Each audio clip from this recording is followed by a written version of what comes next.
care one. Well, I don't care, but whichever one you don't want. I don't really care because I'm full. How do I know when this is on? You're alive if you hit start streaming. Thanks, my friend. Actually, I'd stop it. Come on. I don't give a shit.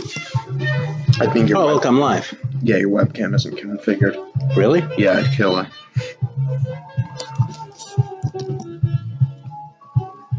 Stop streaming.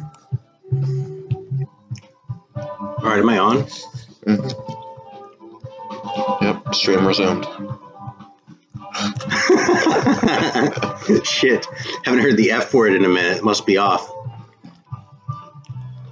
I'd use OBS just what the hell is going on? There's a 10-second or so delay on YouTube. Shit. So just watch through this window and have chat in another window. There we go. All right.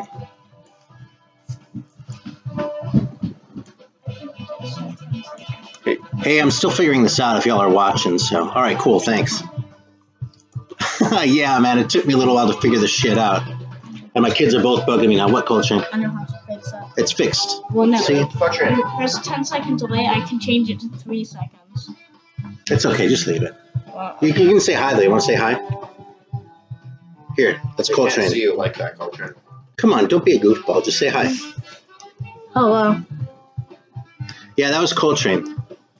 So I got a hand from Spencer, too. So this was kind of like whatever.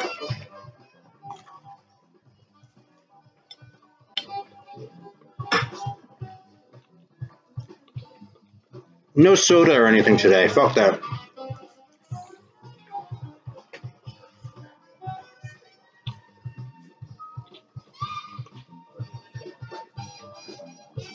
But, yeah, so I went to a record show today here in Charleston. It was kind of weird because it was at a bar. And, like, there were a few people off to one side. Oh, shit. Okay, well, listen. I'm just drinking the fucking Coke Zero. You know, nothing really special here.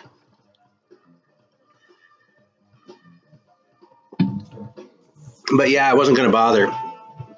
So, yeah, I have like a 10-second delay, too, by the way. I haven't done this before, so.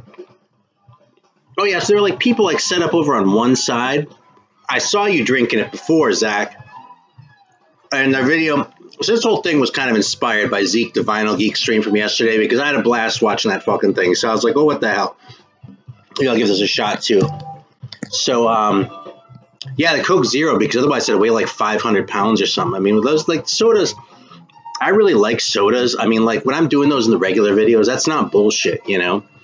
But it's not like what I'm drinking all day long, because, I mean, I've already got, you know, little bit of gut there. All that stomach flu, I lost a few pounds. So, excuse me, I'm glad that shit's over, though. Yes, there was some shit set up on one side, and there was, like, another room with, like, some other shit set up in this big, like, empty bar in the middle. So, the whole record show was kind of weird, you know? But, yeah, I talked with Zeke, the Vinyl Geek, about showing off my finds. I didn't think I was going to have much, but as it worked out, I kind of have a fuckload. So, yeah, so let me start off. Well, here's the deal. Most of these, there's a guy there who had shit. There were a couple guys there who had their records were 2 for $5, okay? There's one guy there who had a bunch of, like, rare stuff in that, but his prices were kind of high, and there wasn't a lot that I needed. I didn't feel like haggling over it, although I did end up getting one record from the guy, okay? Right on. Glad to hear about the Mustafa Özkent. That is a fucking fantastic record. I love that thing. And that's Dead Wax turned me on to that. Mr. Dead Wax 66 right here. So I can't take the credit. You know, it's funny, too, because I got like a copyright thing where they tried to monetize it. And I challenged it. But, you know, it takes a little while for that shit to go through, right? But it pissed me off because, like, they're fucking with me, like, with this, like, copyright thing where they play an ad in front of my video and that. When, meanwhile, I mean, now, this is the third person. I knew for a fact that 2 other people had bought copies of that record, too. So I'm like, I'm selling this fucking thing for you. You don't have to, like, dick me around, you know? So, anyway, there's a guy at this thing who, was selling records 2 for $5. There were a couple, actually. It was kind of funny because, like, it was sort of like the old dollar sections, you know. It was like when, you know, if you were like collecting records like in the 90s and that, when you could actually find shit in the dollar sections and it was worth going through. that's kind of what today was like, really. And it's weird because at first I was like, I don't really need all this shit. But then I kind of went, what the fuck? It's all cheap, you know what I mean? What the hell? So, you know, that might be fun. Let me turn off the record real quick, though. See, I started at the beginning, but then I had all those problems.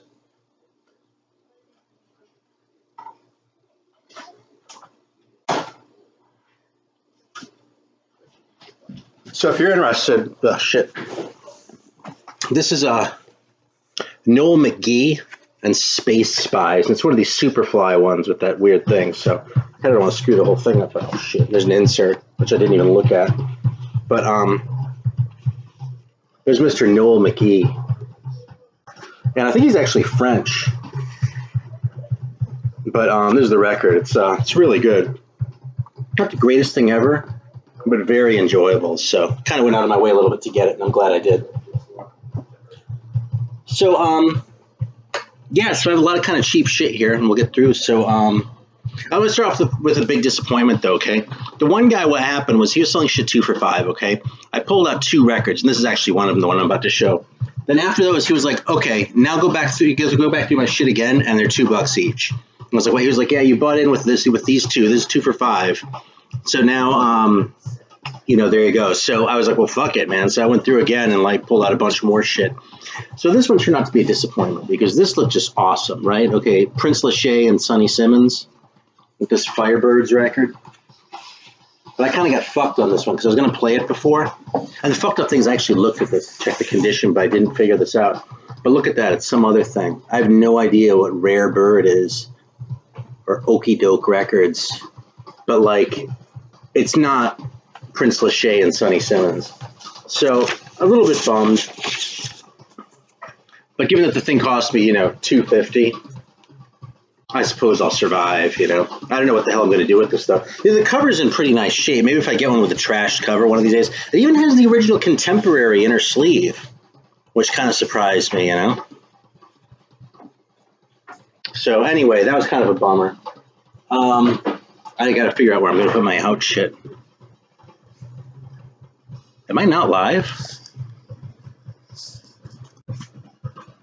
Oh, yeah. No, you're live. Okay, sorry, I thought I, what? Check the orange. Oh, yeah, you are. It's just unhealthy stream, apparently. Oh, be careful. Yeah, thanks. Under. What makes it an unhealthy stream? Probably an internet connection, because you're on a wireless connection and not a wire. Oh, fucking shit. Yeah, it's happened to me before, too, Mr. Deadwax, but, I don't know. It's a little bit of a bummer. So anyway, okay, cool. Yeah, thanks for the feedback, because, yeah, I am on the wireless, so. Go through this quickly, because I think they're going to fall. Well, it's okay. If they fall, I'll just deal with it. All right, so this was kind of the big one, and it's funny because I was just talking about this yesterday, but look at that. This record's kind of been my bane. I've been keeping an eye out for it, and yeah, you know, you see it around, but usually people won't way too much money for it. So here's another thing about the regular videos. I don't usually talk about money, but I paid $25 for this, which is totally worth it for it to me. It's a great record. Unhealthy streams, pissing blood. Yeah, so anyway, I'm really fucking happy to have this. I bought my original copy of this when I was still in high school. Goddamn, I got this one, and In for the Kill, and Bandolier, and Never Turn Your Back on a Friend. And then when I was living in LA, I let him go, because I saw him around all the time. I figured, well, I'll just get him again someday if I decide I really care. I decided I really cared, and I couldn't find him anymore, and so it was kind of a bummer, so. I've got the other ones again, albeit a reissue of Never Turn Your Back on a Friend, that relatively recent one. But, you know, whatever. It's all good. So the other one I actually got is this Hank Crawford one, After Hours, which I haven't listened to yet. These all need to be cleaned up anyway, so that's actually why I'm not playing any of them right now. But I've been really into Hank Crawford and his Atlantic records of late. So, yeah, okay, there we go. Cool. I went for this one. Here's the other thing, too, actually. I was going to go ahead and mention. I might have said this in a regular video once. But, you know, these inners, when I got this side thing was completely open. Actually, no, it was this side. And, you know, what I used to do is just, if the things were too trashed, I would just throw them away, right, and replace them with white ones. But I don't know if you all have noticed, but so many people have been doing that apparently that the things are getting harder and harder to find now. So So what I've actually started doing is like trying to repair these inners. So I just like tape this thing back up, you know, and it's as good as any other paper sleeve. If it's all like really torn, sort of beyond, you know, redemption, then I don't bother. But you know, like those cheesy ass old Warner ads you would see where you could get that compilation record for $2 and that. Those used to be on like every other record, you know, but now, you know, maybe every 20th record or something like that. So kind of trying to like appreciate those a little bit more, show them a little more love. So yeah, Hank Crawford. Let's see, I have True Blue and the Soul Clinic. I really like both those albums, so I'm hopeful about this one too. This one was kind of a gamble, all right? Cover is actually all torn up on this, so I'm kind of gluing it. I was a little aggressive there, but this is actually a CTI comp. And a lot of the shit on CTI is kind of crap. I mean, if you look at this lineup, it's like Deodato and like Hubert Laws and Grover Washington and George Benson and Hank Crawford. And a lot of people I kind of don't trust on this, but I figured, you know something? This was the other one for $250, right? This one, the fucked up Prince Lachey. I was like, what the hell? You know, I haven't seen this thing before. And maybe it's good. And I've been thinking about giving some of these guys another chance because CTI records usually suck, right? But when they're good, they're really good. So I figure, you know, I'll sample through it this way. And, you know, if it sucks, it sucks. If it's good, then, you know, I learned something new. You know, so I'm going to go through these jazz ones kind of quick, I think. Because, fuck it, you know. Got this one. This is an ECM, too. But this is one of the ECMs that's actually really good. This Marion Brown one. With Anthony Braxton, which surprised me. I would think he'd be staying as far away from ECM as he fucking could, given how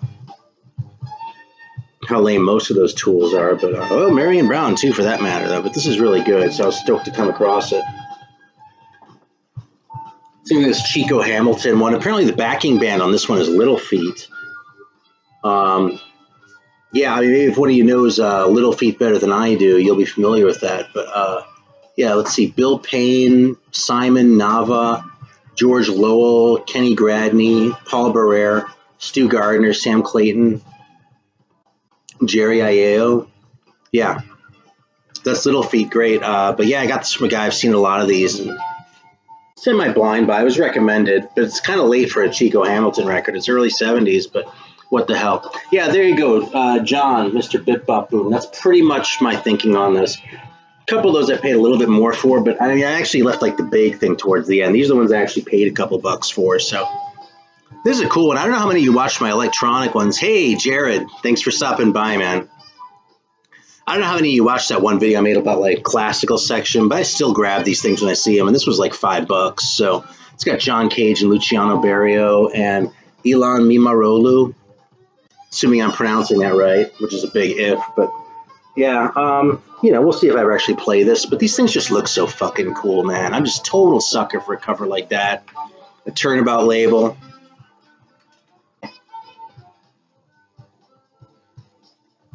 Grabbed a couple of Brubecks. I'll just go through these fast. I've spent enough time talking about Dave Brubeck lately. 2 for $5 on those. I'm looking forward to listening to him, but, you know, I don't really have a whole lot to say about him. All right, now here's this one. These surprised even me. I was not planning to get these, okay? All right, Jared, your timing is actually really good because you can probably tell me something about this. Fuck, the shrink is still on this. Look at this. This is Porter Wagoner. Fuck, I forgot the name of the record. The Bottom of the Bottle. And this one actually caught my attention because a long time ago, LJ, who's more into country than I am, I told him, I was like, look, dude, I probably have an easier time finding country in South Carolina than you would in Massachusetts, you know? So why don't you send me a list of shit you're after? I'll keep an eye out for it. So I sent him a few, you know, a while back. You might have seen the video. It was like a year ago at least now. But anyway, so some of the titles stayed with me. I think this might have been one of the ones he was after. But in any case, man, it's the Bottom of the Bottle. I mean, look at that cover, man. That's really good. I should fucking tear off the shrink so you can really see it. It's just amazing, you know? And all the fucking songs in here are, you know, In the Shadows of the Wine, The Bottom of the Bottle, The Bottle Let Me Down, Daddy and the Wine, One Dime for Wine, Bottle, Bottle. I mean, fucking, it's just relentless, you know? Oh, and there's a song just called Wine and another song called Wino. So yeah, I figured this is probably worth a chance, you know. And I'm not a big country guy, but nevertheless, I got that one. Oh, the other thing, by the way, is that there was one record that I did send LJ that a total drinking album, yeah. There's one record I did send LJ where I listened to it and I actually really liked it. Because I sampled it a little bit before I sent it off. It was him doing like prison songs or something like that. So it's sort of been on my radar since then. Here's the other Porter Wagoner I grabbed, though. How about that cover, man? It's such a classic. The cold, hard facts of life. Fucking he's walking in on his girl with another man. God damn. That was like a poem. She's with another man. God damn. There's a song called The First Mrs. Jones and $100 Funeral. So, yeah, Shop Worn. So, yeah, this was kind of dark, too, for a fucking country record. So, right on, Jared. Where's Porter Wagoner from? Do any of y'all know that? Because I think he's a Nashville guy, but I don't know. He strikes me as a Texan. But I don't know. For all I know, he's from northern Louisiana or something like that. Yeah. All right, so now we're getting into the $2 ones, okay? So I figured you'd appreciate them. You're like the Americana guy, Zeke. That's right up your alley. I was going to say, if you're not into Porter Wagoner, there's something wrong because it's just so, like, no shit, authentic.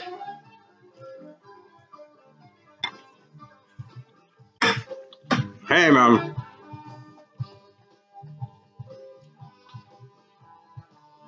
All right, so here we go.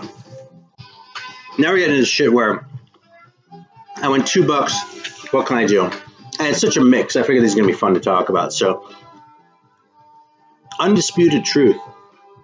I remember I checked this out a long time ago, and I was hoping it'd be a really cool funk album.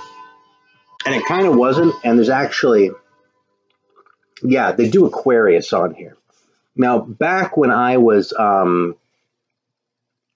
wife and you, man, it's funny.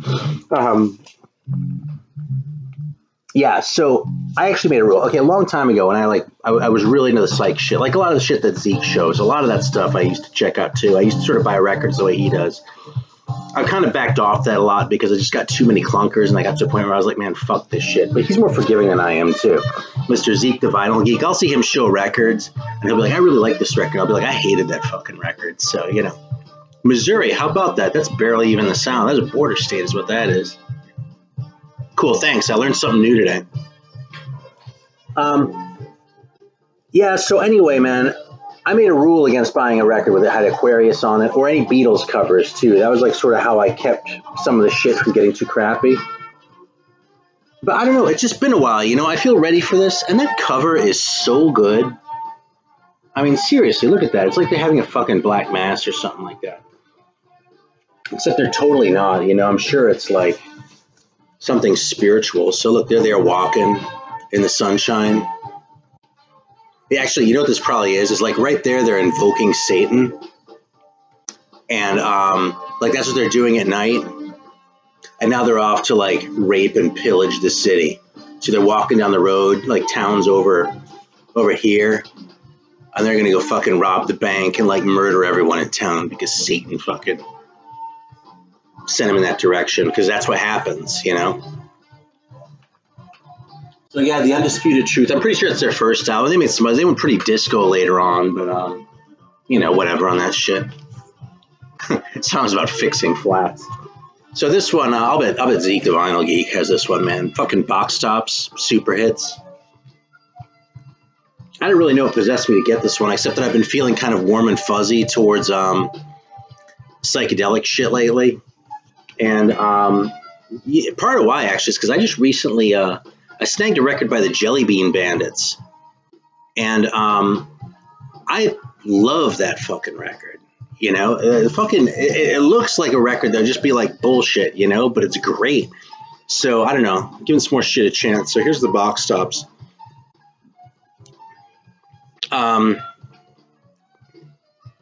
And yeah, I mean, it's been 20 years since I've even listened to the box tops for a second. I kind of wish they didn't do Whiter Shade of Pale, but what the hell, I can handle one cover. And, oh, You Keep Me Hanging On too.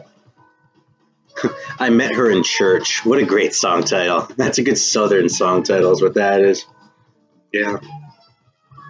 So, and if not, maybe I can, like, I don't know, find a big star fan to voice this off on or something, because I'm sure y'all know that this is Alex Chilton's band.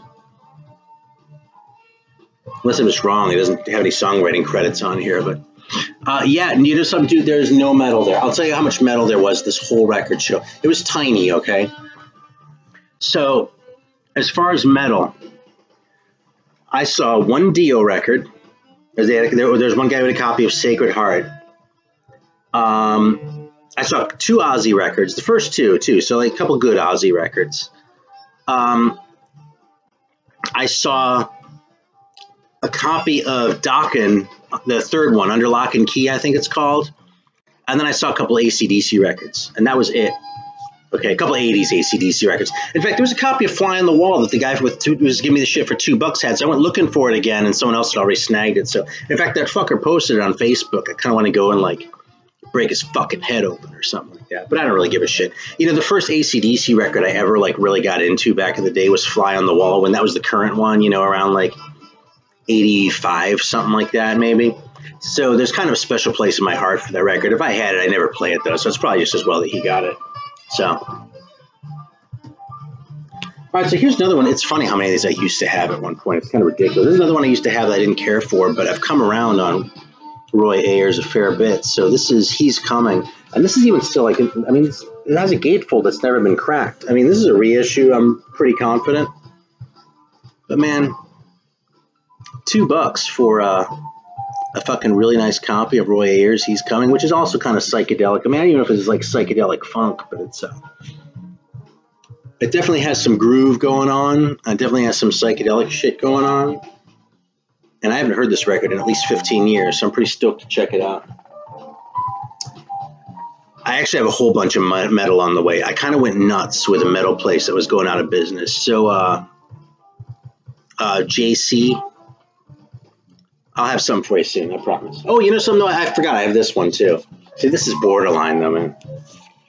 I snagged this one, $2, The Cage. This is like their AOR record, if I remember hearing that correctly, okay? I mean, they're looking a little bit wussy there.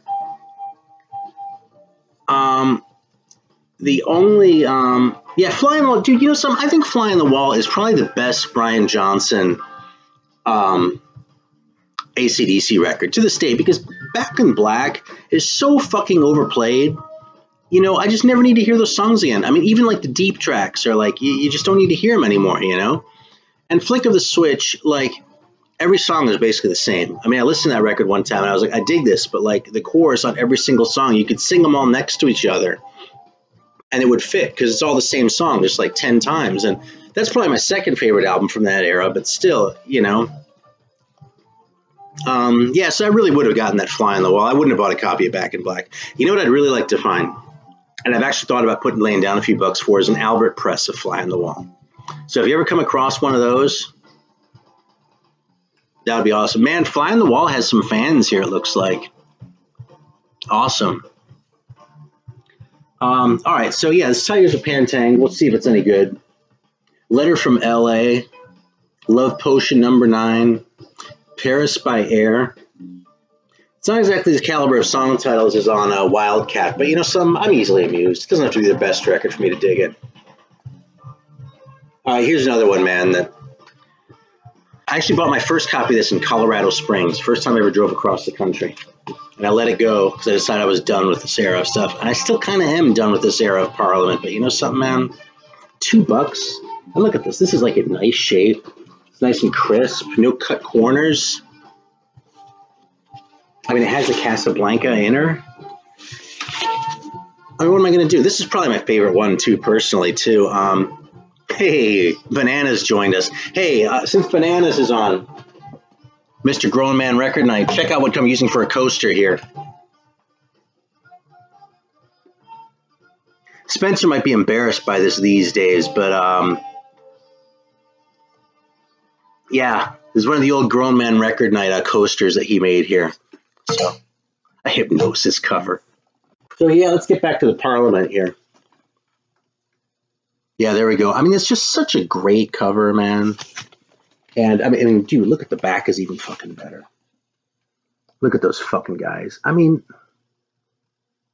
see, we've all just gotten $2 worth of enjoyment out of this. I got it looking at it. Now that you all have seen it, that's $2. And I mean, it's just 20 watching. If you're really all on, then that's $42 worth of enjoyment that was just had out of a $2 record. So I had to buy it, you know? And it's a cool record. You know, I'm going to throw it on is what I'm going to do. Hang on a sec.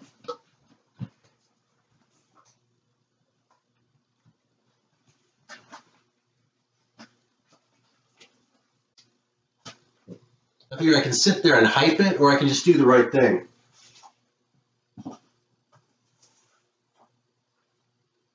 This thing is filthy, though.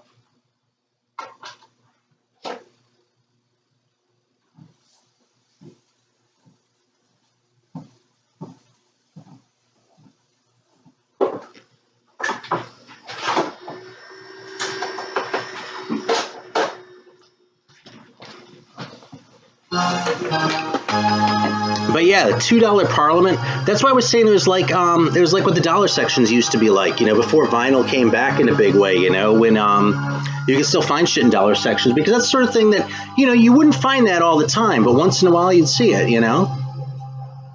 So right on, man. I love this backward mass part. I wonder if the Baptists ever got upset about this. Maybe Bananas can tell us. You hear that shit? In the days of the Octopus, the concept. You know something? I just saw this about Razor's Edge, Jared. I'll give it a chance one of these days. I've actually been thinking about checking out some of that era, because that's kind of when I quit paying attention to them.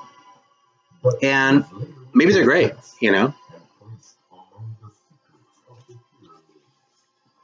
Give a more positive attitude $2 towards his most sacred. How could I pass? You know, it's funny too, because the only like Kiss records I really have anymore are the God, I'm so distracted. I listened to this so many times when I was in my teens, man. Unbelievable. No, dude, this doesn't have any. Well, you know, let me double check. No, it doesn't have any of this shit. And look what someone did taping up that inner. I would have done a better job than that, you know. That's really kind of fucked. But, you know, $2? What the hell? I mean, I'm really not much of a Kiss fan. I mean, I know they're big in the VC. But I'm really kind of a casual Kiss fan. I really like the first two. I wouldn't have paid more than $2 for this, but I'm really glad I got it for $2 because there's some great songs on here. That's why.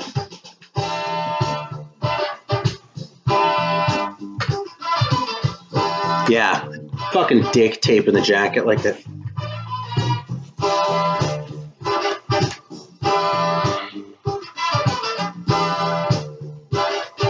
I can't stand Kiss. I hated Kiss. I don't. You know something? I hated Kiss when I was a kid. When I was the right age for Kiss, I thought they were crap. When I was like 20 and too old for Kiss, basically, I was like, man, this is fucking really good, you know? That's when I started digging my Kiss. So, you know, what can I say? Snap this one up. I actually had this a long time ago. I didn't think a whole lot of it, but I've since discovered the first one, which is awesome. That's the one with the cock on the cover. You know what I'm talking about? Yeah, I haven't been doing any death metal. It's been a while. I still like death metal. Hang on a sec.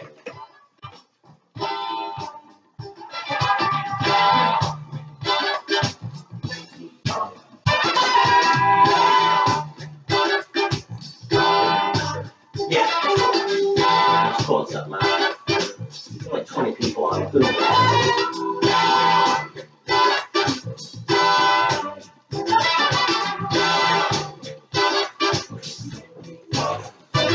Yeah, so I talk about this, and people always like think I'm full of shit, but like, that's totally a dick.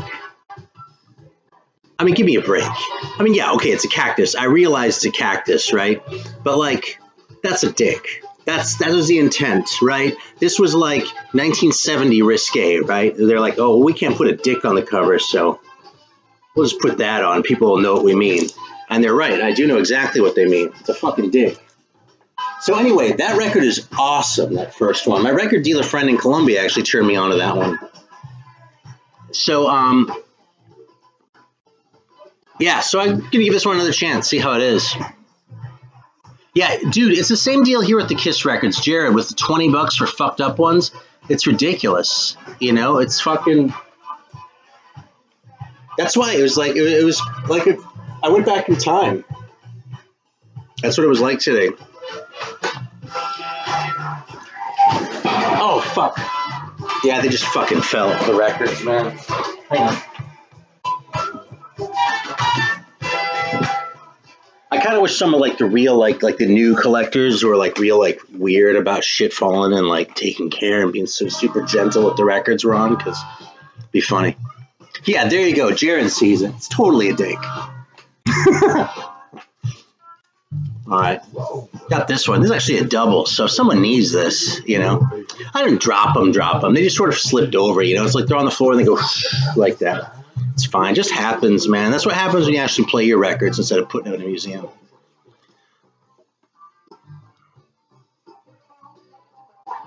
This sounds good. I didn't even clean this for today. I thought this was going to sound like shit because it's all like fingerprinty. Once I clean it, it's going to be fucking pristine. I can't believe it, man. So yeah, this is a really cool. There are like 3 or 4 status quo records that I think are great, and they're like middle ones. It's funny, Bob. It's always a dick. Hey, you know what else? You know, since we're on the topic, since we're talking about dicks, you know what is my all-time favorite double entendre record title? Is actually by Wham, Make It Big. But at least half of you have never thought about that before. One of the gayest titles ever. I love it, dude. And I hate Wham. You know, I've really got no use for that shit at all. But man, I gotta give credit where it's due. And Make It Big is an all-time classic album title. Yeah, Dress to Kill. There we go. Yeah, my dealer in Colombia. You know, it's funny. I always feel like people are gonna think that it's like my imaginary friend or something. This guy, you know. But yeah. What can I say? All right. So I said something. Yeah, fuck Wham, indeed. But I don't care, man. That's still a great title. So you know, I lived in San Francisco for a long time. Okay, I like got a little bit of insight into that kind of shit. Yeah, okay, there's some more Zeke inspiration. Yeah, Gogurt, there you go. What about Colombia? I don't understand the question. Where in Colombia? My friend lives in West Colombia. I think that's right. Like, it's sort of near Casey.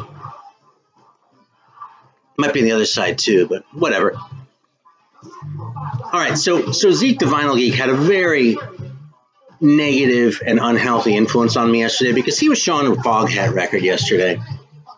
And he's talking about how it's just fucking fun. And I was like, you know something? I actually have a copy of Rock and Roll that went upstairs with all the other shit that I got rid of. I kind of thought that one was crappy, but I kind of like Fool for the City when I heard that one, like online or something. So I had this one. This is in beautiful shape and $2. Actually, this guy's chops are pretty fucking good too. Look at that. So is this mustache, but that's almost too easy, you know? His fucking chops, though, look at that shit, man. It's like they're sloppy and shitty, but really well groomed regardless. It's weird, man. So, yeah, we'll see. This is probably going to embarrass me, but maybe not, because, you know, some of the fact is I don't really give a shit. I used to care a lot more, and then I turned 40. So there's that one. Yeah, there you go. Here's another one, man. I've had people working on this one, working on me for Pat Travers for a while. So I have like one other Pat Travers, maybe 2. I'm actually really hoping this isn't a double because I might have bid on this one once before. I don't think so. So, yeah, we'll see, man. I mean, I kind of like the idea of Pat Travers, you know, just like straight up rock and roll shit, you know. There you go. Fucking Mr. Bip Bop Boom's backing me on the Foghat too. I just gotta open my mind a little bit, man. What can I say, you know? I spent too many years being too much of a snob, you know? I'm not proud of that either, you know? It's just the way it is, so... Yeah, of course your wino uncle loves Foghat. Everybody's wino uncle loves Foghat. So does mine. Right on. And Brokus Helm? Yes, you're right. The Wizard has the very best mustache. I actually bought records from him once, by the way. I showed him in one of my very first videos.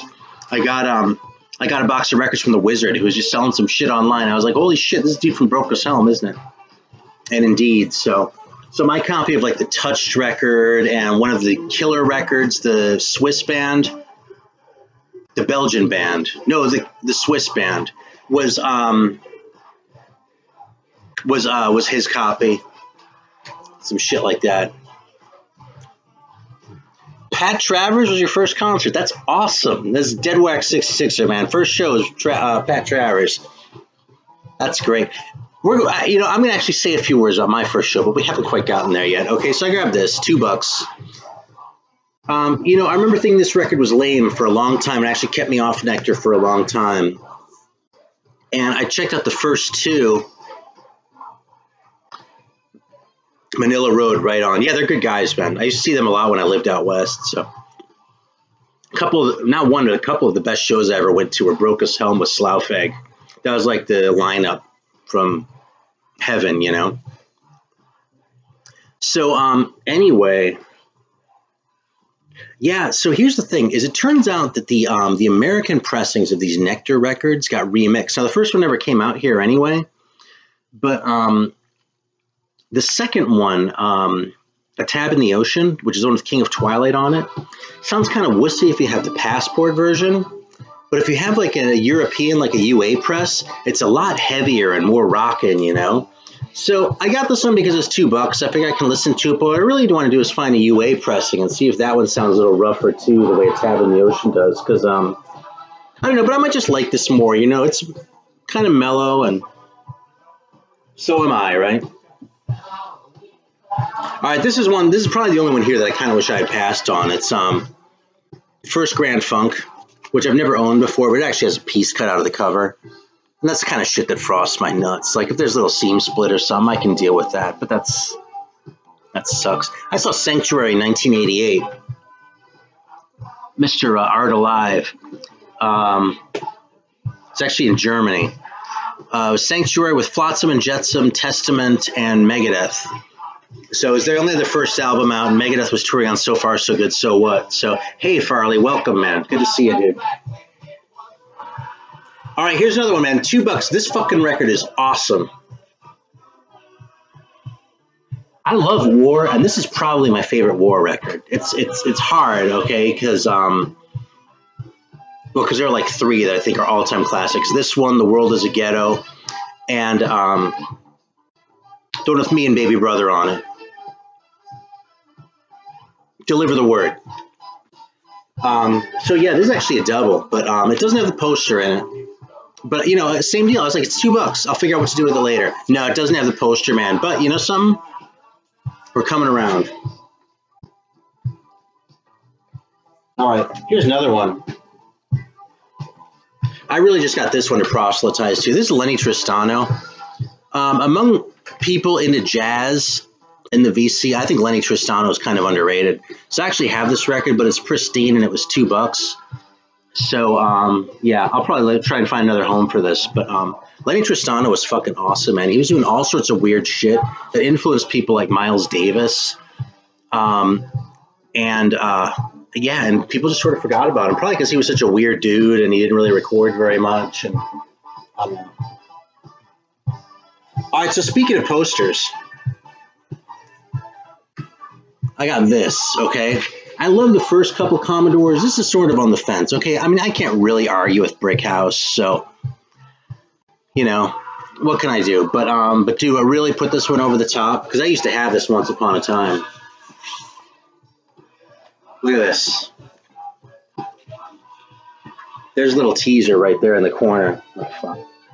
See if I can figure out how to do this. You see that? With autographed poster inside. This is so fucking huge, this poster, too.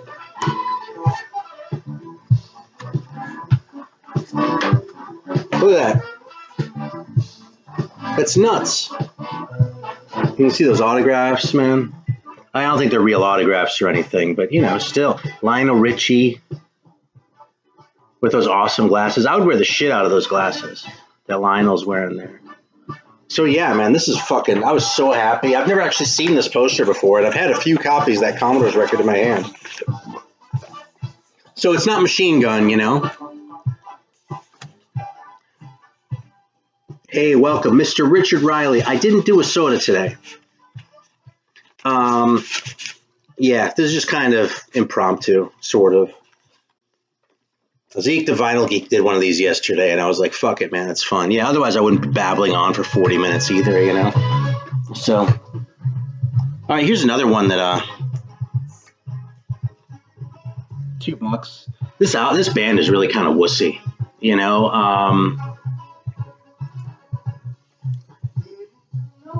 But I kind of like them. So, I don't know if I'll ever actually play this record. I played my copy of Nemesis maybe twice. But, you know, $2. It's in decent shape. 82. Silent Soldiers, Burn the City Down. Yeah, I don't know. Maybe it'll be good. Okay, here's another one. I totally blame Zeke the Vinyl Geek for this one.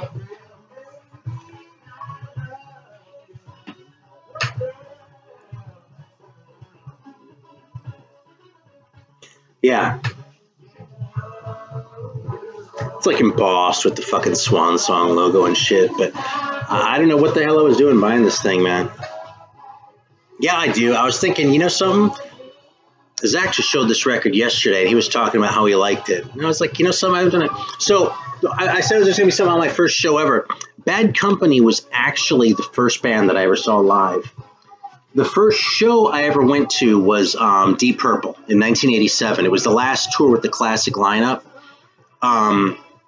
When they were touring on the House of Blue Light. It was like February of 1987. And the opening act was Bad Company.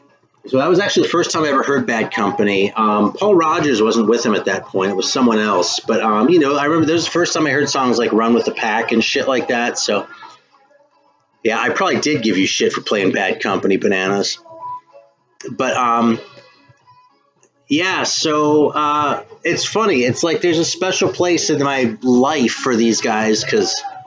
and you're probably right about the $2 being too much for that Axe record. Awesome. You were on that tour too, John? That's fantastic. That was my first ever show. So look at this. I'll tell you why I bought this one too. It's because I think this is one of the all-time greatest inners. I really do. I mean, it's just classic, you know? You know, other than that, I really don't know if I'm ever going to play this record.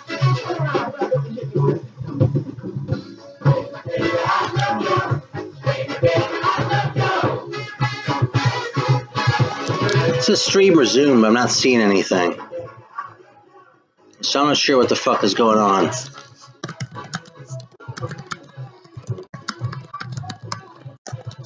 Yeah, everyone wandered off. Shit.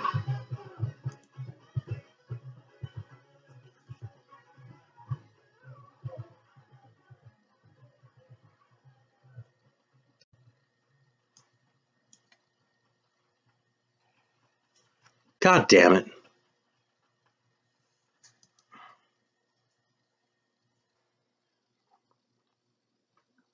All right, we're giving this another shot here. Let's see if this comes through. It says stream resumed, but I don't actually see anything. Hang on.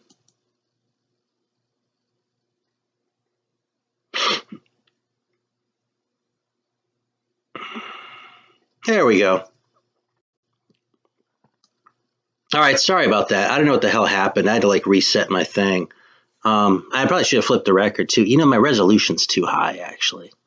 That probably isn't helping. Spencer always sets the resolution to like maximum. Which, you know, I understand why. It's because he, yeah, Kachanga, indeed. That's right. Right on. All right, just see what else I missed here. All right, thanks. All right, I appreciate everyone's perseverance there, hanging in there. Yeah, you know something? That's a good point about the Axe record. So I'm going to flip that. Hey, is there? Okay, let me ask you this. I was going to flip that Parliament record. Is there something else I should put on instead? Oh, I will check that Tattoo You right now.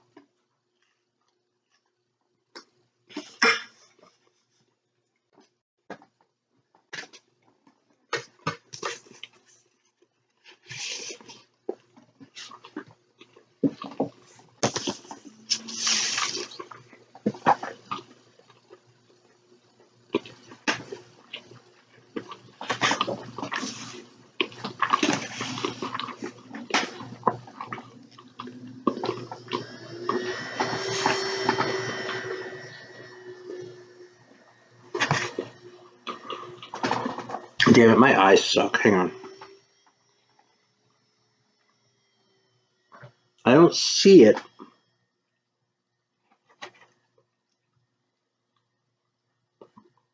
I would kind of be surprised. I didn't even know Robert Ludwig had done this one, so I guess it's not a big shock, though. These guys would have had the budget for that kind of a production job. Now,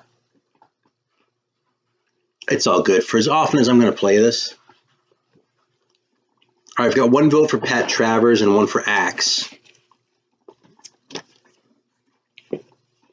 I have a feeling that people are going to start tuning out if I put on that Axe record. I don't know if I should do that. Pat Travers, though, huh? No votes for Foghat or Porter Wagoner? I don't have any Kenny G. All right, I'll put on the Axe record. Got 2 votes for it. Actually, this record is kind of beat, too. There's like a big gouge at the beginning. Foghat. Shit, man. I kind of want to hear this. I'm going to put on Foghat. You know why? Because I want to hear it. So, sorry.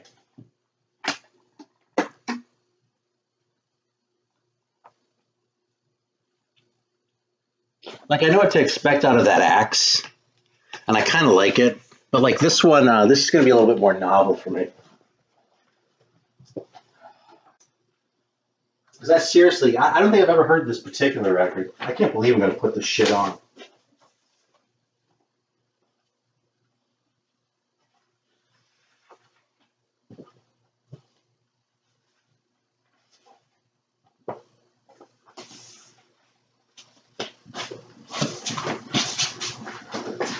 Look, even their label is corny. Fucking Bearsville. Look at how stupid that is. I know there's like Todd Rundgren's label or something like that, but Jesus, man. So corny. 76. All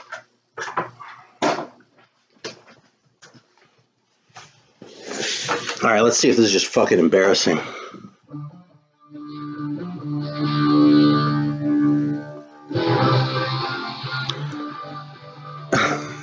You know,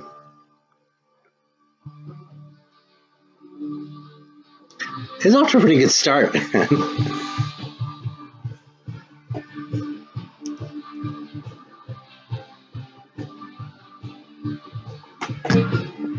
I have a couple Skinner records upstairs, so my apologies.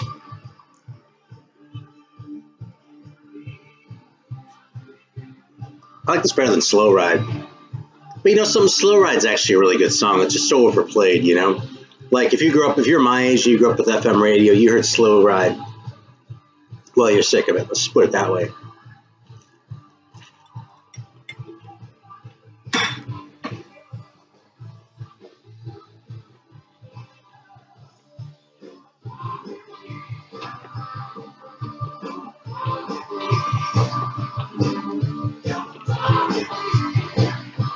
Death metal, yeah.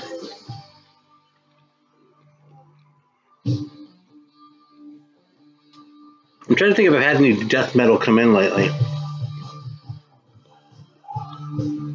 Hang on. I'm just going to show this. I'm not going to put it on right now.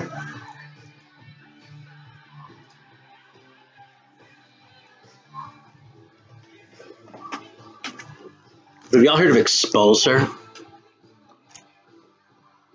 They're Brazilian.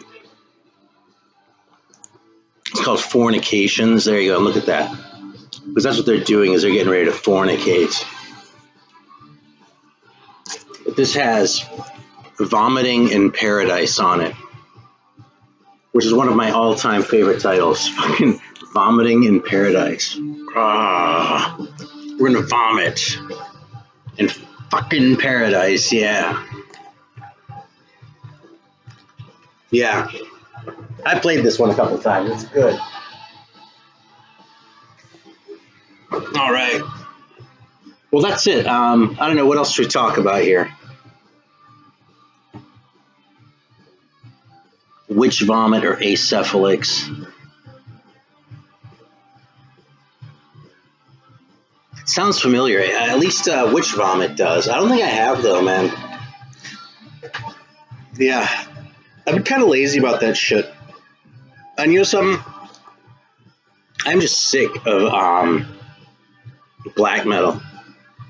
And you know, I've been asked about this shit before because I used to listen to a lot of black metal for a long time. I have a shitload of tapes, you know, but it just doesn't interest me at all anymore, which is kind of weird, you know. But I don't, you know, I don't dislike it. I still like enjoy the shit. Like if you ask me if I like some of these bands, you know, yeah, sure I do, but I never feel like listening to them, you know. In fact, there are other things like that too. Today I saw a Wilson Pickett record that was in nice shape. It was 2 for $5, but I was like, man, this wasn't in the big batch where I was just going, fuck it. Okay, this is earlier than that. But I was like, you know something, man, I never want to play this record. I love Wilson Pickett, but I never come home and go, you know, I really feel like hearing Wilson Pickett right now. So I used to. I used to play the shit out of those records. Them and Otis Redding, man, fuck.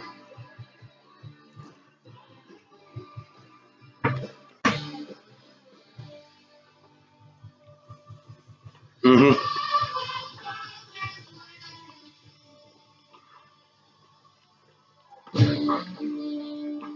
Yeah, with the burnout, it's true.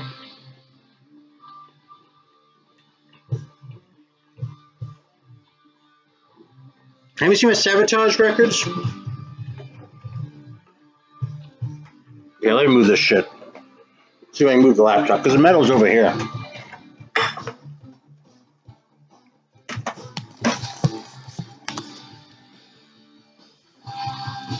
It's actually more convenient this way. But, yeah, since I rearranged all my shit, this is the metal now, so it's actually really easy for me to just pull shit like that out. So what the hell, man? I'll take a couple requests. Black metal, as long as it's Venom. All right.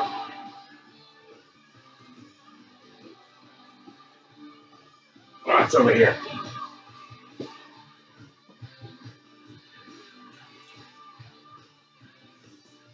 All right. So there's that one. I don't think I've ever actually played this one before, though. I might have. I don't remember. This one I had pulled out, and that's the one I'm going to play again. I should probably do it, but I don't know. I'm going to be on a big metal kick again really soon. I just know because I went nuts. I sent away for a whole bunch of shit. So, you know, I saw 1349 and Dark Funeral live once together. No, it was 2 different shows. I think I saw 1349 with Celtic Frost, and I saw Dark Funeral at a place in Oakland. They were good, actually. They were Dark Funeral. But you know who was even better live was Urgahal. If you're into that kind of black metal shit, Urgahal, they were really fucking good. I was impressed. So, got this one, Combat. And this guy. I used to have a Combat press of this, but I let it go. So, and this is easily my favorite one, you know?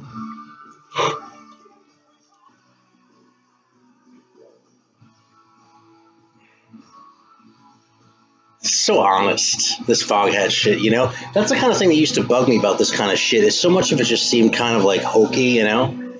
And contrived, you know? But this doesn't sound contrived to me. This sounds totally honest, you know? So, I can't really be too mad at this, you know? So, yes, that's my Sabotage collection right there, though. Oh, dude. Okay, black metal and death metal. Okay, first of all, you want to know the difference between black metal and death metal? Okay, yeah, corpse paint, okay? All right, first of all, the death metal guys can play, okay? That's number one. And standing in the woods. Like the death metal guys, they'll like construct songs, and like it's actually extremely difficult. I mean, the level of musicianship is way up there.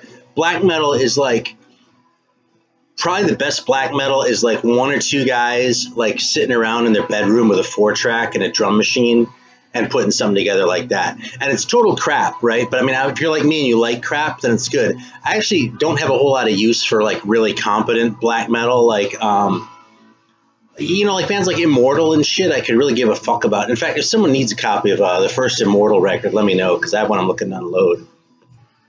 But you know, like Burzum and that kind of shit. It's like, you know, it's nice, but it's like it's too serious, you know. But yeah, but like death metal, man, those guys can fucking play, and it's just, I don't know, it's just more demanding. You know what I mean? It's more bass heavy. Like the black metal shit has no treble and no bass, and it just sort of someone going, and you know, it's cool. Parabellum's another story now. That's different, okay? That's good, some shit. Yeah, see, black metal being more punk rooted, maybe. The Nazi shit is actually totally. That shit's all like RAC influence. You can really hear that. But the more regular, you know, the more sort of the black metal that you're more likely to come across, maybe. I don't know. I have to think about that. I don't hear the punk in it so much, you know. Yeah, hey, listen, send me a private message or something so I don't forget, okay? If you need that Immortal, seriously, we'll work something out.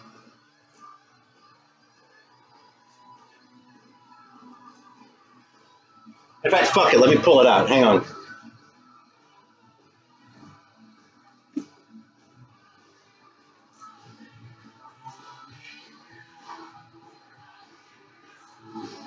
Damn it. I can't find that shit, man. I'll show you what I am finding is some of this shit. That's like a Finnish black metal comp. Have you heard this one, though? That's Civis. It's fucking Black Legion shit. I'm keeping this. That's good. I have a couple of those too. Where the fuck is it?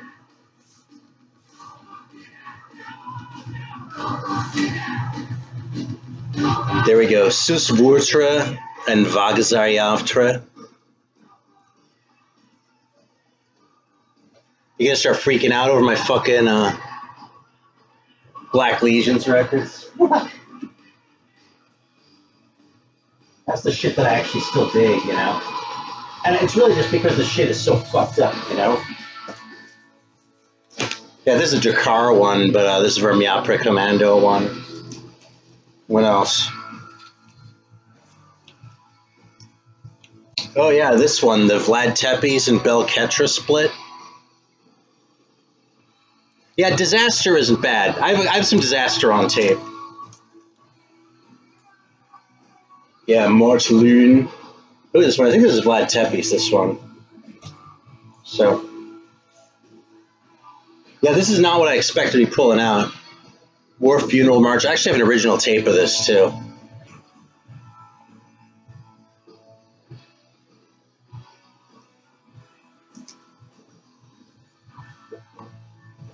Yeah, it's true. What a genre. All right. I don't have any Burzum anymore. I just sold my last Burzum record not too long ago. This is the Torgeist and Vlad Tepes split. You want to hear Bonded by Blood and not Foghat? I think what you actually mean is you want me to turn up the Foghat a little bit.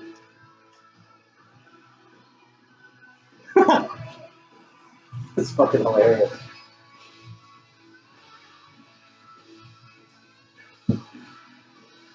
I don't know, I feel like I should look for some more oddball shit to pull out, so let's see what I can find here.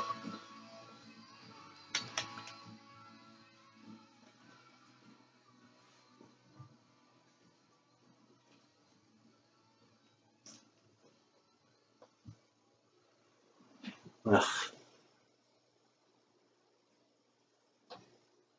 Here, I've got an oddball record for you. Yeah, I don't have any Belphegor.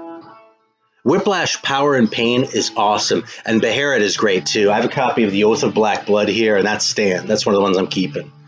Yeah, see, like I'll talk down like Burzum and shit like that, but So I actually have a story about Burzum. If you want to hear a little story about this, it's not my story. Someone else told me this. Okay, so it's kind of third hand. Okay, AR and machines. I only have one. I have Die Grüne Reise. You know, the one with the lips on it.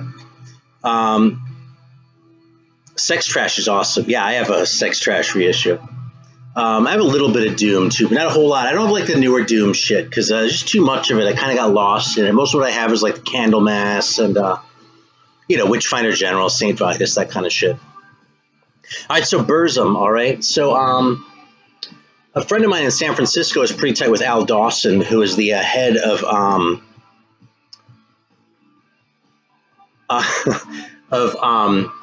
earache in the U.S. Okay, so apparently way back when like when Burzum was just kind of getting started or something, he like came out here to like talk with one of the guys from earache in New York. It would have been, I guess, but so anyway, he went there and like this guy, he's like a 17-year-old kid at the time, right? Varg, right? And he like gets off the plane.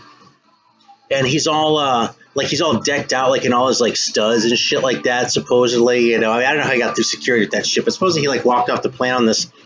So then, like they went to like eat something. Okay, so like Al and he were like they ordered like these pizzas, like these personal pizzas at some restaurant, and like he said that like Count Grishnak, like Varg, he only ate like 1 or 2 pieces of the pizza. He was like, "Are you eating any more?" He was like, "Oh no, I'm full," you know. So Al was like, how the fuck are you going to be like the Aryan Superman if you can't eat more than 2 little pieces of pizza? You know, fuck you, you know? So, I ate my cigarette. Hang on a sec.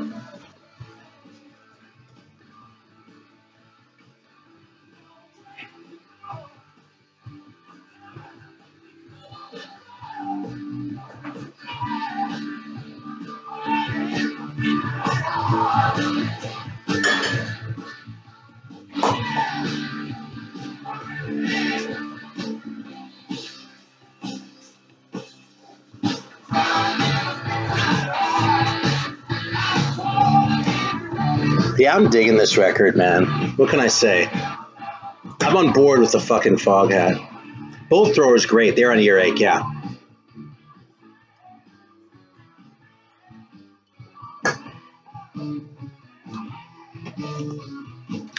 What's Varg's channel? I don't even know about that. Is he on YouTube or something? I can believe it. I got rid of all my Dark Throne, too. I like Dark Throne more than most of them. I like Dark Throne more than Burzum. And Burzum isn't bad. I mean, I probably like Burzum more than Mayhem, you know. I saw Mayhem live once, though. You know who sucked live was Emperor. They are bad, man. They were tearing on Anthems to the Welcome at Dusk, I want to say. And, dude, it was just boring, man. They had no stage presence. The songs weren't interesting. They weren't helped by the fact that the hall that they were in, like there were these windows behind them. So there was light coming in where there shouldn't have been. You know, I'm sure that didn't help, you know. But it sucked, man. Now, Mayhem, I saw them at the Covered Wagon, which is a place like the size of my living room in 98. And that was really something, man. They had these fucking skulls they were throwing around and shit, like these cow skulls with like meat on them still and shit that smelled like formaldehyde. And people were throwing them around the pit. I was like, fuck, man, I'm backing off, man. I need to get hit by one of those fucking things.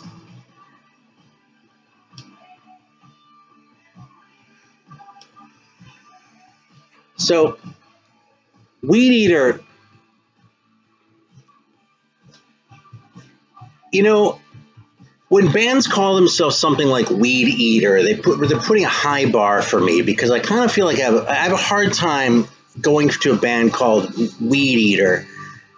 You know, because it's so jokey. You know what I mean? It's like it's just so obvious. I don't know. I kind of have a problem with that. You know, it's and it sucks because they might be great. You know, but that's funny. Oh, dude, Pinoy food. Holy fuck, am I on board with that? God damn, I can't get that here in Charleston. I can get all sorts of other shit. Like, if I want some fried okra, I'm set. Dude, if I want fried chicken, like I've been trying to learn some Southern cooking. In fact, I'm thinking about doing another Cooking with Metal Tea episode. I've thought about doing some like Southern shit. Spencer wants me to do only Spam, which would be funny, but would get boring kind of fast, I think. But anyway, dude, the one thing I haven't bothered trying with is fried chicken because it is so easy to get good fried chicken here that there's just no point, man. I can go to the fucking grocery store and get a bucket for $5. So why would I like go to all the effort to like fried chicken here, you know? So Zeke, you ought to come down here sometime if you really want to be the metal pupil. Fucking, we'll sit here and go through some shit.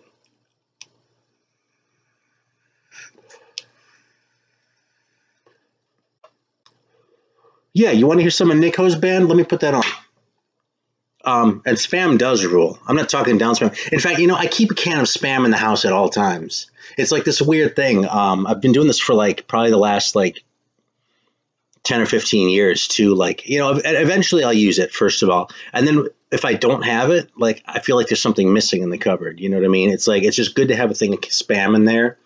And when the shit happens, like when we had all that snow a few weeks ago and like all the shit was, we were literally snowed in for a few days because, of course, there are no, like, plows here or anything, Yeah. Yeah, Bongzilla, man, that's another one of those names. Man, you call yourself Bongzilla, and you kind of leave me, it's too open, it's too easy, it's just too obvious. I just like a little bit more subtlety than that. Like the dick on the Cactus cover,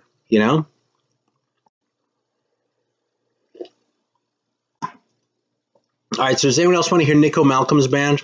Because I'm inclined to put that on. But if you have something else that you're dying to hear, I'll go for it.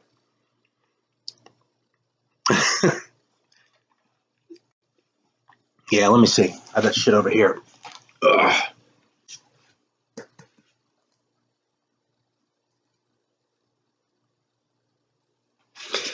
Maybe I'll pull out a couple comps. I've been thinking about talking about those after, I think it was Bip Bop Boom made a good video about that recently. Yeah, there we go, man. Planet Master God. I'll put this on, man, so you can hear your favorite drummer and mine.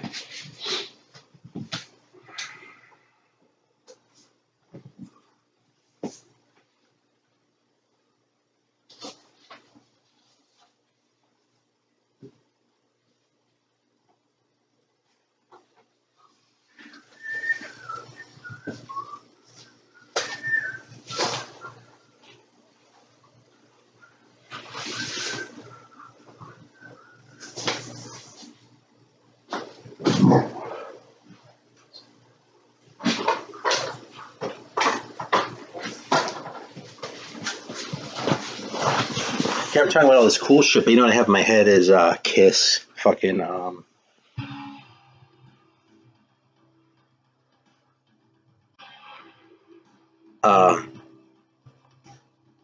let me know.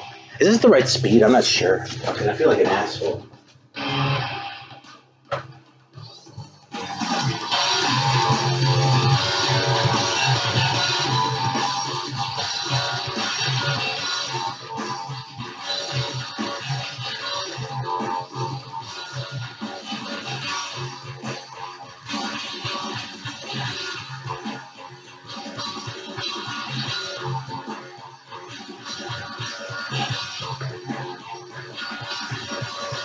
Man, I hate it when it doesn't say on the records. What's up? Yeah, I think this is supposed to be 33. Yeah, I wasn't sure until it came on. Although, listen.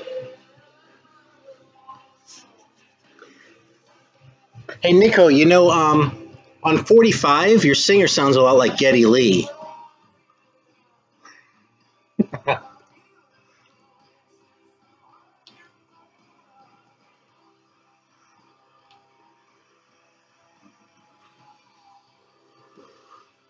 You saw King Diamond recently? Hang on, I missed some shit here.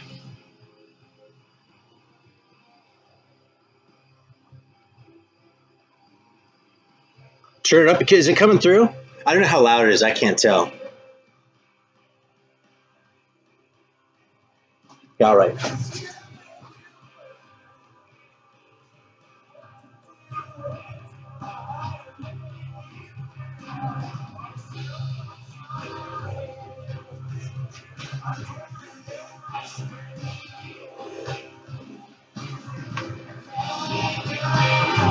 Oh, wow, that's awesome about King Diamond. I saw King Diamond, I've gone to see King Diamond 4 times. Okay, Merciful Fate twice and King Diamond solo twice. He canceled twice. So I saw Merciful Fate in 98, and then I saw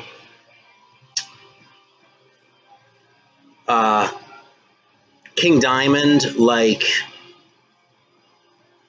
maybe 2005, something like that, right around there, 2006 maybe. So, all right, so what do you want to see? Do you want to see some metal or do you want to see something different?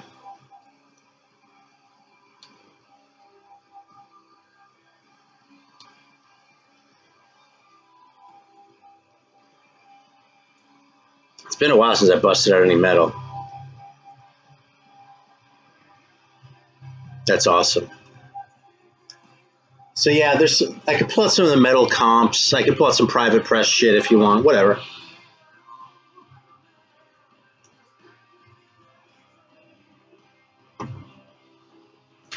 All right. It's funny, I'm getting all these metal votes.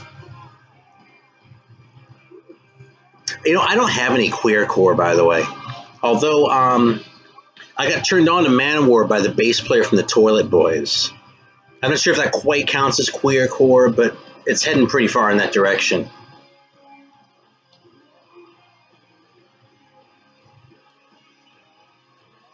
All right. All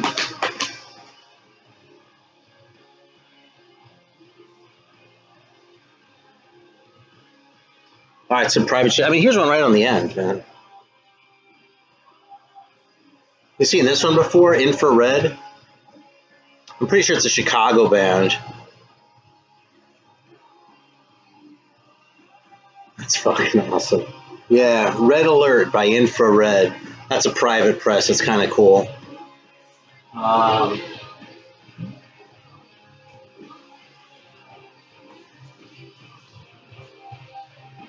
This is a private press, the Image record. That's not easy to come by. I wouldn't knock Manowar for a second, by the way. That's one of my favorite bands. That was like number 2 from 1984, you know? So, what else? I know I have some in the eyes here. Oh, look at this. The Hyksos record with the king riding the donkey. It's kind of prog, really, you know, but it's definitely a private press. 82.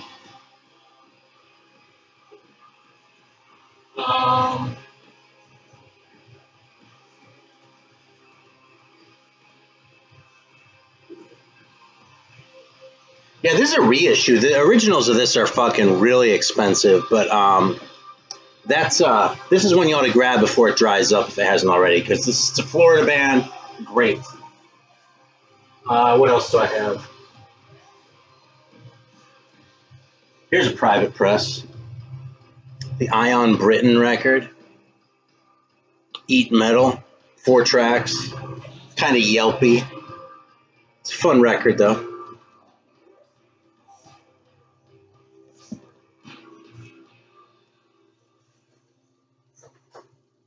Yeah, that Attacker record is awesome. You know, I paid $1 for my copy of that in LA. I don't know if I should tell you that, but what else? Oh, this is a cool one. This Inner Sanctum record.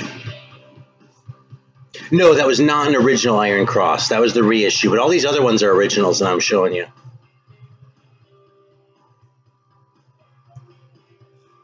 So, Inner Sanctum. This has one of the guys who went on to Dream Theater. Mike Portnoy is in this band. So, Agony Defiance. I don't think I have that. All right, let's see what else is in here. Oh, here's one, dude. Have you seen this one? Here's a fucking great one. This one's Canadian, too. Someone's talking about Canadian shit. Fucking Iron Gypsy is so good. And people don't talk about this band like they ought to. I love this fucking record.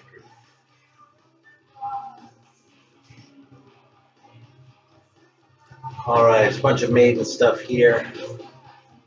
Oh, this is a good one.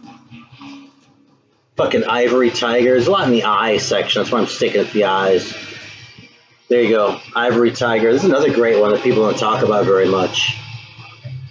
You know, it's an EP, but just fucking rocking and balls out. And, yeah, Chicago band, it looks like. Although, we're talking about the White Bengal Tiger, which can be seen at the Milwaukee Zoo. So, I guess Milwaukee isn't that far from, whatever. Here's another Chicago one, man. Iron Hawk. To the Point.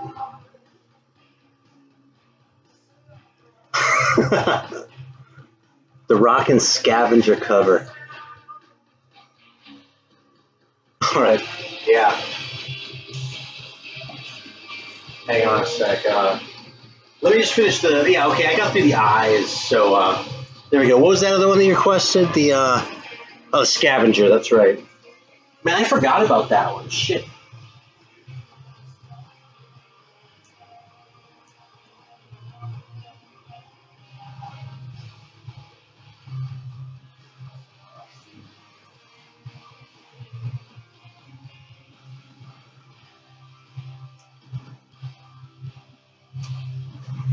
Yeah, this is a great cover. This is just a Mausoleum. I mean, Jesus, you've got to love this shit, right? Awesome. Yeah, this is a fantastic record. And right next to it, actually, I got to give Marty Worm his props. I don't think he's on, but for turning me on to this record again, because I did not appreciate this record in the past, but it is awesome. I just needed to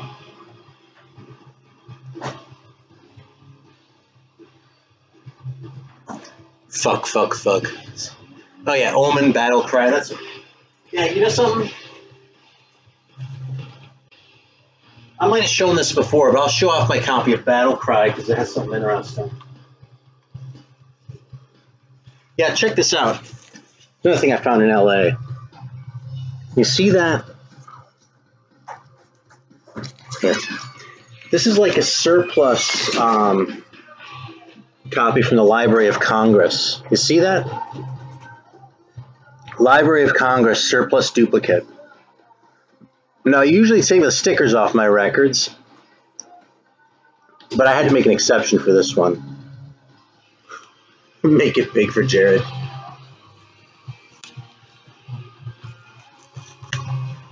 Awesome. Warp 7. All right, cool. What else do you want to see? Give me another letter or something.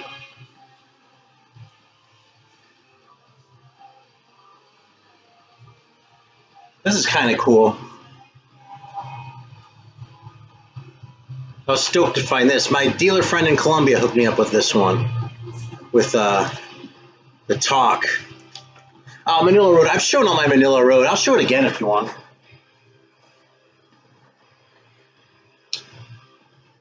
Terraria. Like the video game.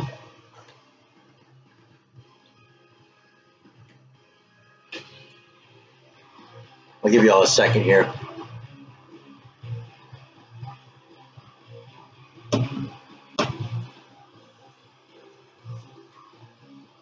That's fine. Oh, I didn't show Manilla Road in this stream. I showed it a long time ago. So what the hell? I'll pull it out.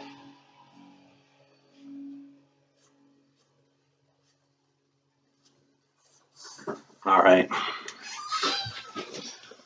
So we're sort of going in reverse order here. Militia. You want to see the Militia record? Probably on the scanner. Okay, I do not have LA Guns. All right. Manilla Road, Roadkill, Mystification. This is the Roadster press. This is the Deluge, which is on Black Dragon. Open the Gates. Might be my favorite one, this one, but it's hard to say. The Black Dragon press of Crystal Logic. Then a Roadster press of Crystal Logic. I'll put that thing in a second. Roadster press of Metal.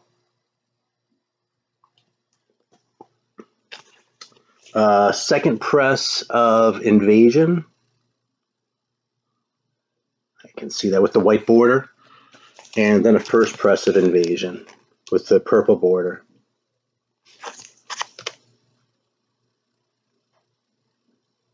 There we go. And you want to see the later ones too?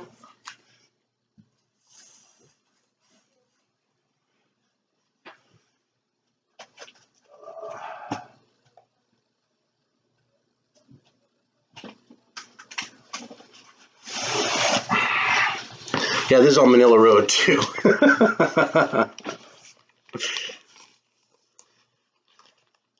All right.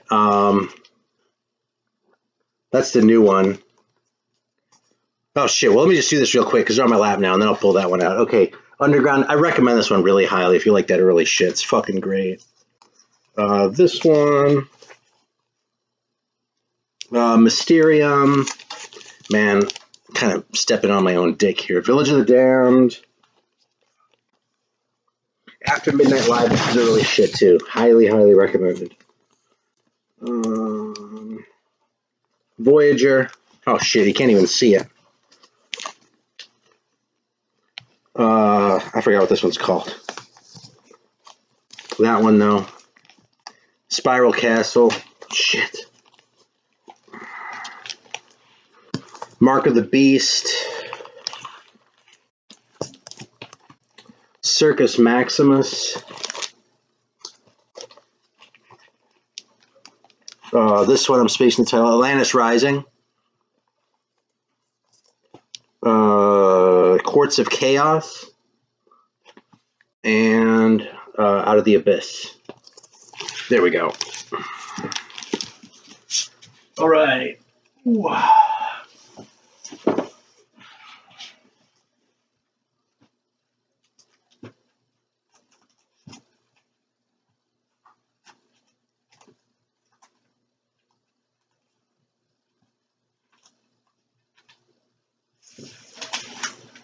So this is what you're looking for?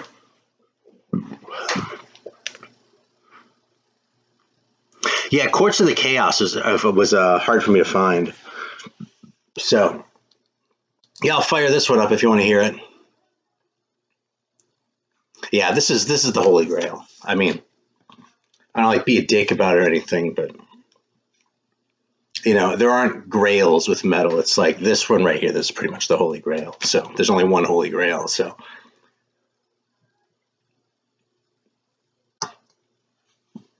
All right, I'll fire it up. These are the only ones I have like in a cover that's sealed because, you know. All right, let's fire it up. There's the back. It has the insert.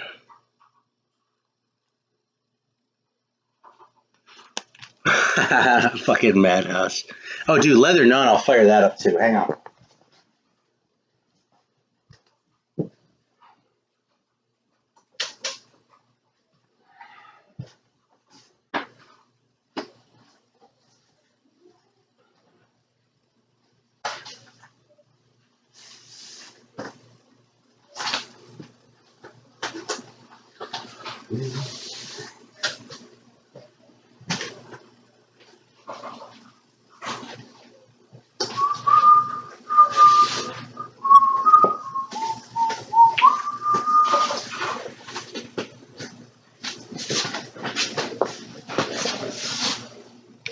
Showing that off. Can you see that label?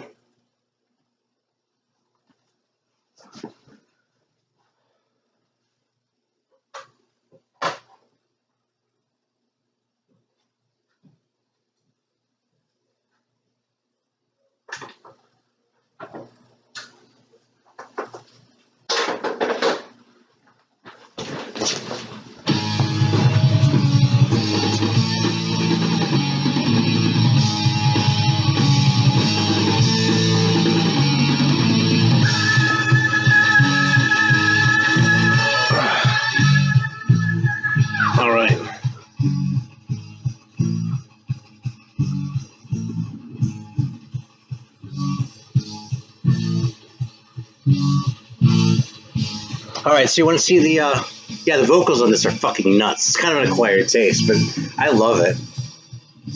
I actually talked with Mike Solis on the phone once too, and he sounds normal on the phone. Just so you know, like, I mean, he doesn't, you know, his voice is probably about like mine, you know, it's not like super low voice, but it's not like he, you know, sounds like he doesn't have any balls or something like that.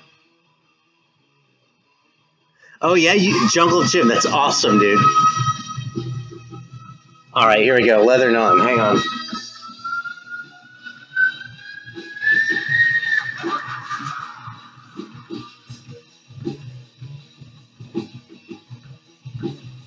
This is kind of cool.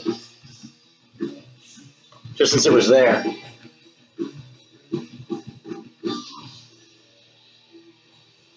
Yeah, here we go.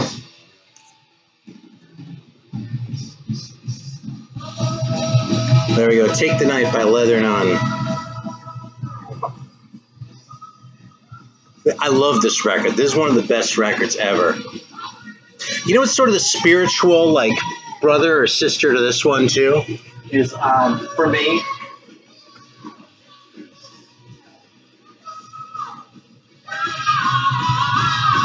is this one, the Mistress record. Because they both kind of have, like, glam songwriting, but they're played really heavy, you know? There's another one, too, that's absolutely classic. But these are the privates, you know, this is the hard shit to find, so I don't want to be too much of a dick with it. I'm just doing it anyway. There's a cool one, too.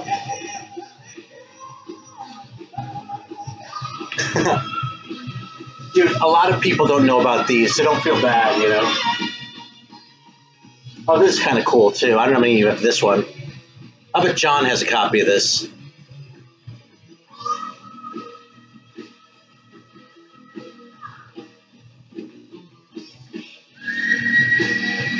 Nuts. Yeah, they're from Canada.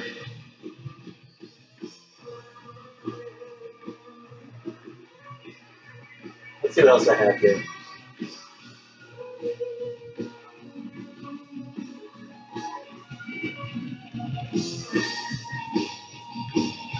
Oh, this is a good one. Speaking of Doom shit, man.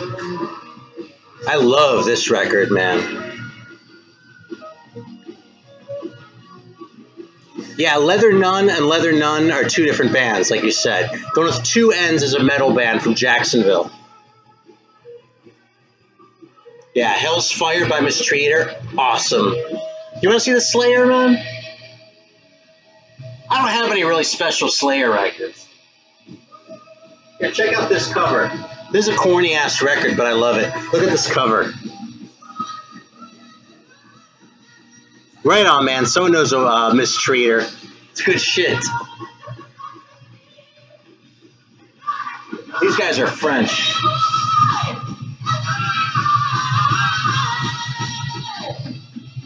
Oh, hey, here's another one. Have y'all heard this guy? The fucking Mesmerist. This is good shit. Hey, Shane, right on, man. Welcome. This is a great record. I heard this described as like a cross between like King Diamond and Death SS, and that's really kind of apt. It's more like Death SS playing with King Diamond vocals. Awesome, man. Volcane is great, man. Fucking fantastic. The French Motorhead, right? It's gonna be for Marikage. All right. All right, Slayer. Hang on, let me find them.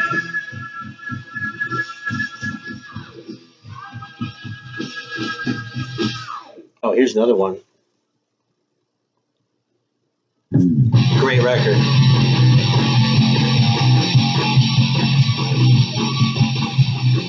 All right, San Antonio Slayer, while we're right here in the section, right?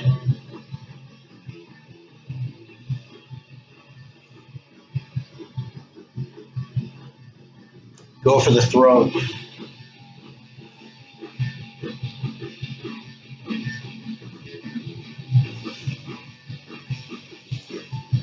All right, Jared, this is for you, man.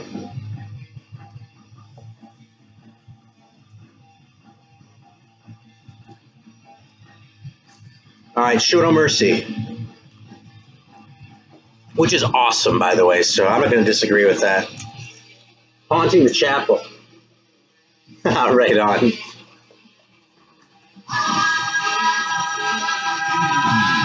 Live Undead.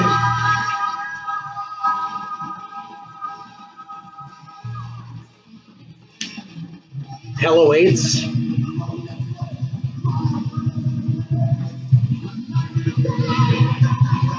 This is my favorite right here.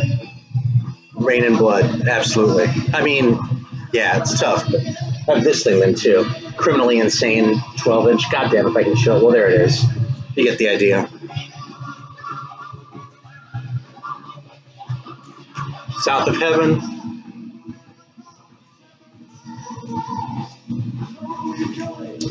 And Seasons in the Abyss. And then actually I went and got this one because Dave Lombardo's on this one too.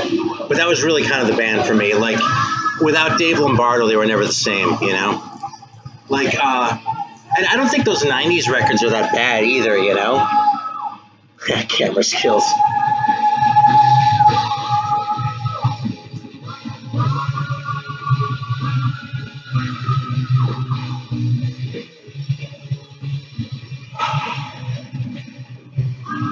All right. How long have we been going? Goddamn, 95 minutes. You know, y'all could have watched, like, Blood Feast or something in this amount of time.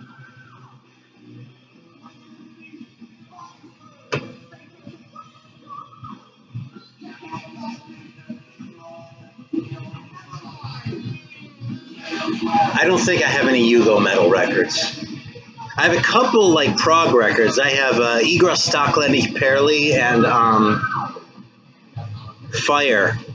But, you know who you have to watch for that shit is Noise Spectrum, the Canadian dude. Lee is his name. Lee, Noise Spectrum. He's kind of intermittent. Like, he'll make some videos for a while, and then he'll kind of disappear for a few months, and he'll come back. But that dude has the fucking Yugo records. If you go over there, you know,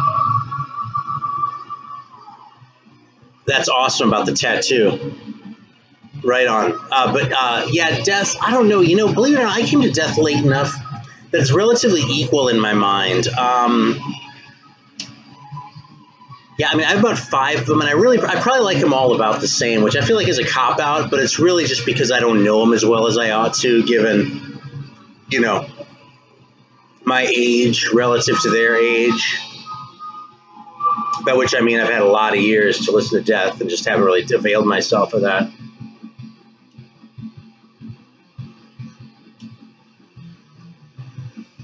All right, Italian. I have a really cool Italian one, actually.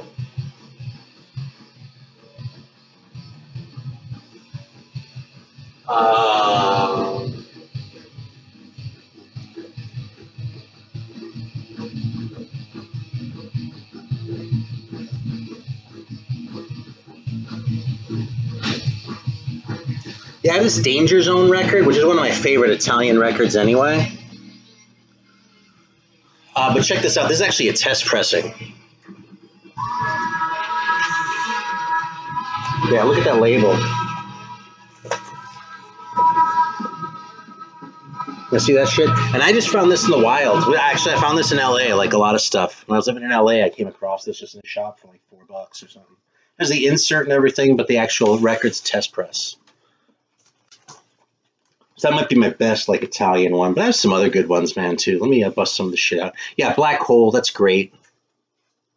I didn't know that Danger Zone did more than this one record, to tell you the truth. Although this guy looks like he would have gone in more commercial direction. Fucking wiener. Yeah, what else, though? I mean, I have the Death SS records, right? You want to actually, hang on a sec.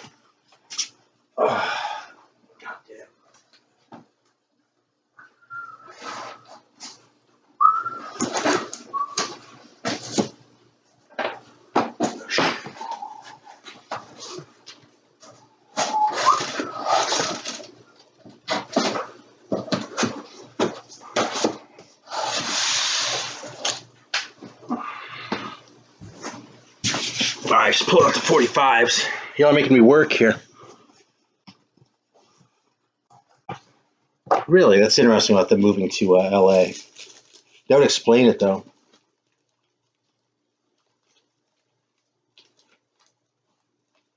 Man, I have some 45s I've forgotten about. Damn.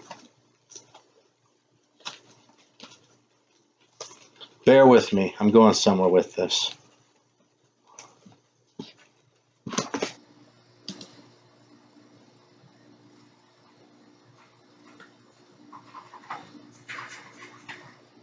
All right, I think I'm back.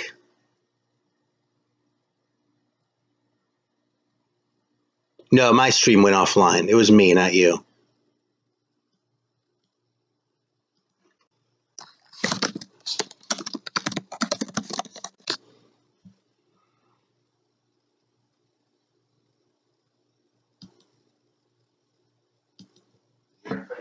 Yeah, I'm back on.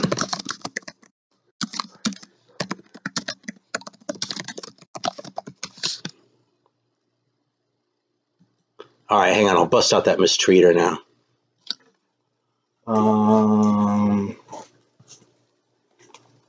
Right there. Hell's Fire, back with Baby Blue.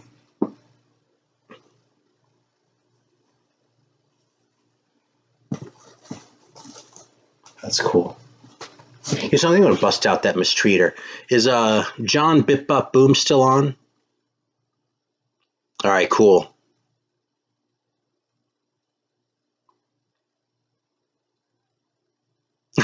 Right on, years ago. Well, awesome, man. Thanks for hanging in there. Right on. All right, do you know, if you don't know the mistreater, man, I'm gonna put it on.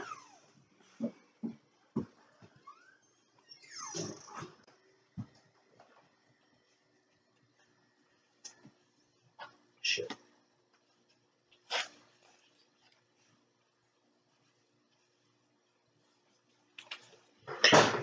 All right, so this is what I'm gonna fire up, man, because this is so good. And someone was asking about doomy shit before. This is like, you know, old style dude. You know, yeah, buzzkill.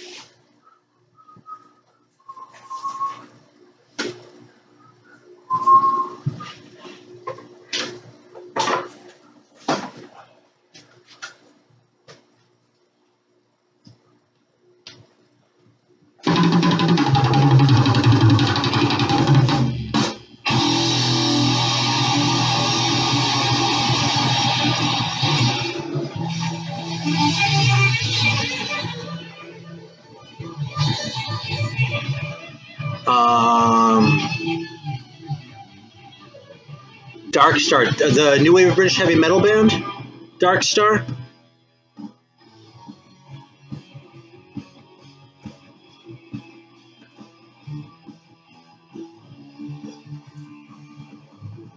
Yeah, I mean, I have this and I have the album too. That's about it. I don't have anything really special. Unless you mean the other one.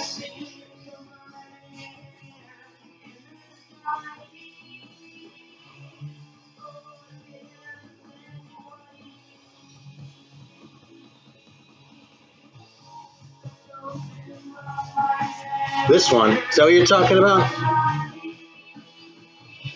Yeah, Lady of Mars. Okay, never mind. This is a different band.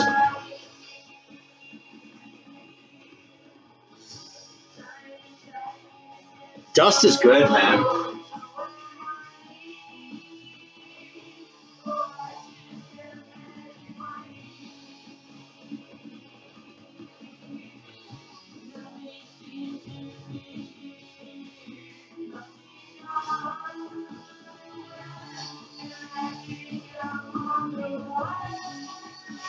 That's kind of badass, too.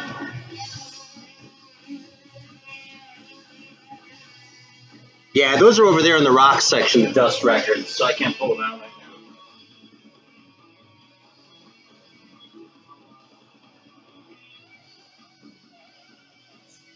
There's a good one, too. Yeah, you spy Death Angel, that's right. Hey,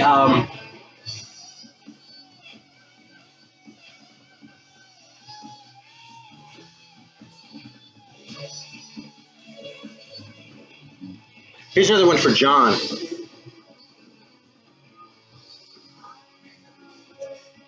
don't know if you've ever seen this, but it's just like an insert.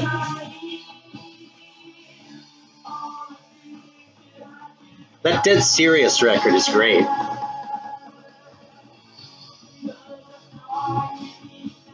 That's a cool one, too. It's Unheard Of, another new wave comp.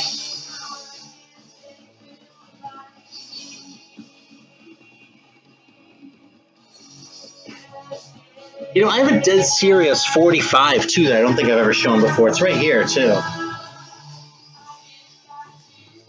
It's It's like a Christmas song called Dead Under the Tree. Yeah, that was Kent Rocks, man.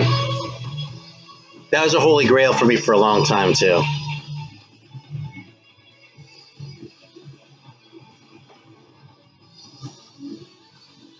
You know, I only have like one Tokyo Blade record. I might have two Tokyo Blade records, but I just never really got that into them, you know? Let me see.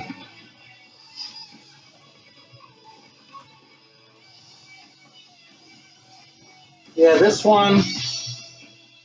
Yeah, that's it, man. It's just the one.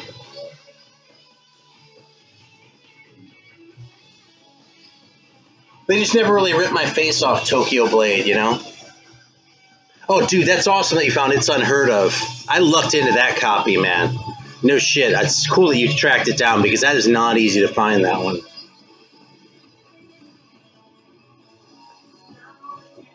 So what do you think about this, man? This is fucking great, isn't it?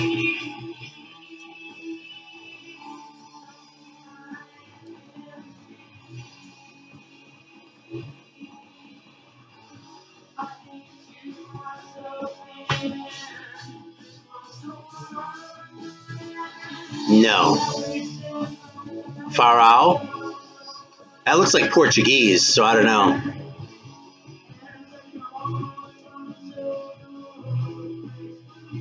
Huh. No, that's really interesting.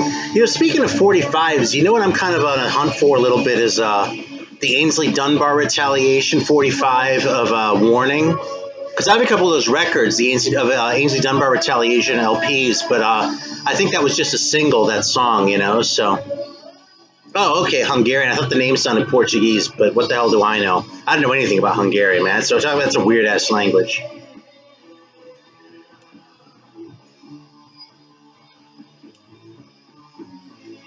All right, that's interesting.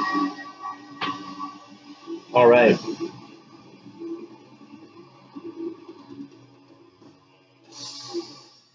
That's funny. Best mustache. Awesome.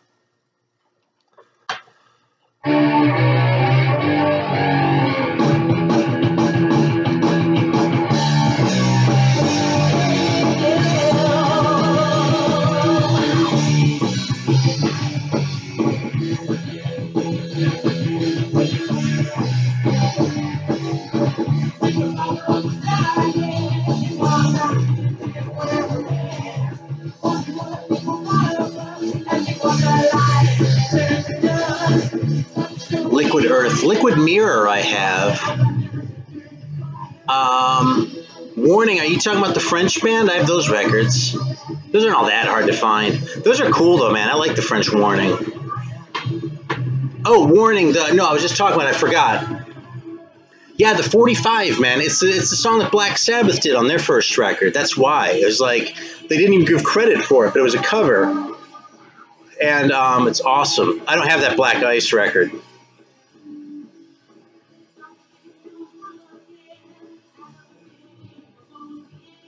Yeah. Lots of phase. I don't know.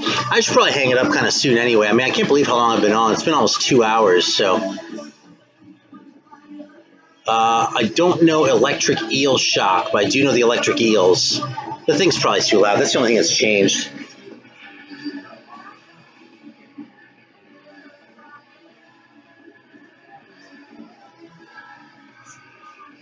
Is that better? Yeah, I have all the Heavy Load records, man. That's good shit. You want to see the Heavy Load records? Let me, Ever since I moved this shit, I'm not sure where it is. Like, I started reaching for where the Heavy Load used to be, but it's not there anymore, so I gotta find it.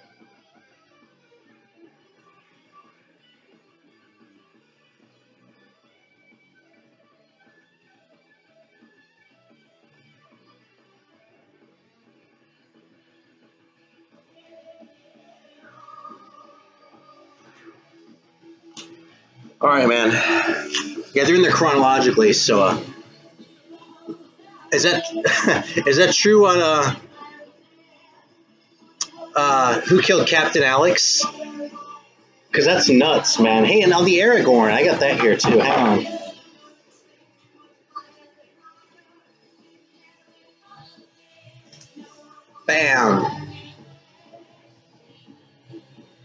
That's okay, dude. If you're not familiar with the old shit, I mean, I've been doing this for like 4 or 5 years now, so if you haven't gone back and watched all the old ones, I don't really blame you. So, it's out there, though.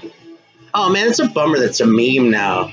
I mean, Who Killed Captain Alex is a fucking great movie, like, so much so that I hope the other shit comes, but, like, I don't want it to get fucked by that whole, like, meme business. Hey, Scott, welcome, man. Awesome. All right, I do have a couple Sabbath, not very much, though. I'll just show, I don't have any rare ones either. So Heavy Load, Stronger Than Evil. Death or Glory. Real short story about this one. At the local record shop here in Charleston, they got a copy of The Sin at one point. Actually, there was a bunch of metal that they got in, and that's true. They got a bunch of metal in. So actually, the guy who was the buyer, he called me. He was like, "Hey, we just got a bunch of metal in. I don't know what to do with this. You want to come and like pick it over and then like help me figure out what to do with the rest?" I was like, "Yeah." So I went straight down there, right? And this was in there, okay? So so they were looking at it. I pulled it out. I was like, "Oh, this one's fucking up." And the guy was like, "Are you sure, man?" I look at that. It has a fucking guy fighting a polar bear on it, you know? And I was like, "Yeah, it has a fucking guy fighting a polar bear on it. Put it on right now." So they put it on, and like him and one of the other guys who worked there, they start like arguing over who was going to get to take it. I was like, right on, man. Mission accomplished. This has the 45 in it, too. Yeah, this one does not have the poster. But Metal Conquest is great. Heavy Metal Angels is a great song, too, by the way. Right there, man. And the first one. Someone wrote his fucking name on, but, you know, it's cool. I think that's it, isn't it? I feel like I'm missing one. That's it. Yeah, Heavy Load's awesome, man. What a great band.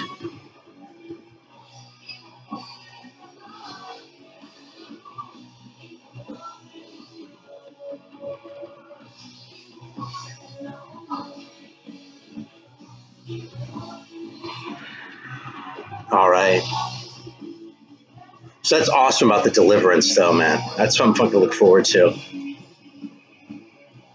So, since Scott's on, I sent away for the fucking Conquest, or Conqueror, and I got a CD. And I think it was my own damn fault, but I need to order that fucking thing again now. I feel like such a moron, man. When that thing came, I was like, God damn, you know? So, yeah, that's, it happens, I guess. Yeah, I'd be curious to see that poster. This is kind of cool. I think John has this, though, too.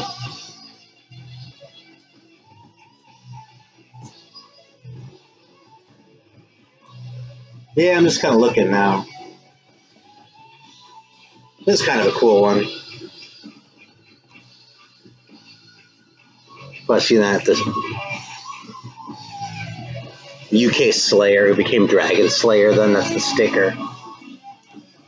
So, what I ordered was the it was the band that you put out, that you signed, Conqueror, I think they were called. Is it called Conqueror or Conquest? Yeah, I thought it was Conqueror. Yeah, dude, I sent away for it. I got a CD. But like I said, I don't think it was Bill's fault. I think it was my fault. I think I was an idiot. I could have gone back and checked, but I've done shit like that before. So, Consecrator. That's it. Thank you. That's who it was with the dragon on the cover. You know. Okay, Gotham City. I do not have the 45. I'll tell you right now. Gotham City.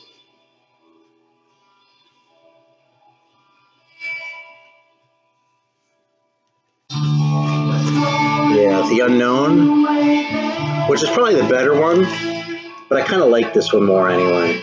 Black Ritz. So good. That's not that big a shame. I'll get it. Oh, Kick-Axe, dude. Yeah, man, these used to be relatively cheap. It's nuts what's going on with them. This is a cool one, too.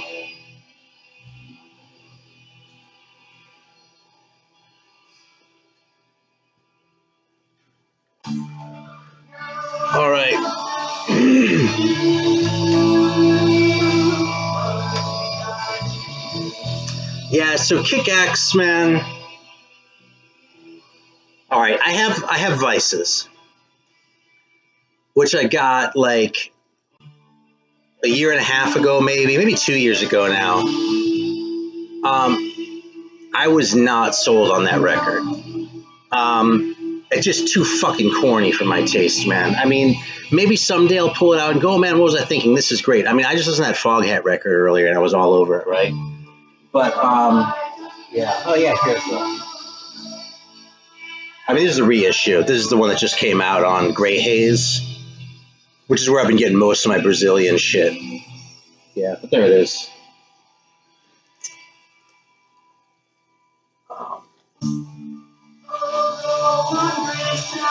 Actually, I don't mind telling you, too, when it comes to Grey Haze, I'll buy just about anything they put out. So Kick-Axe. Who was talking about Kick-Axe, man? Y'all are confusing me.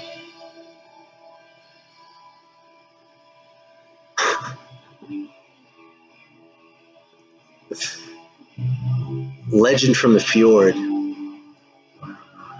Yeah, I don't have an original of that one. I do have a reissue of it. That's a great record, though, that Legend one. Yeah. No, I have the British Legend, and I actually have this Legend, too.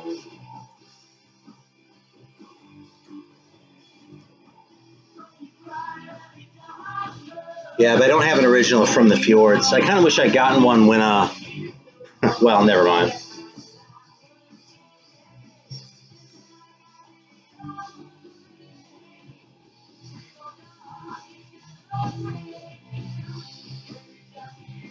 This is kind of a cool piece. This Saber record.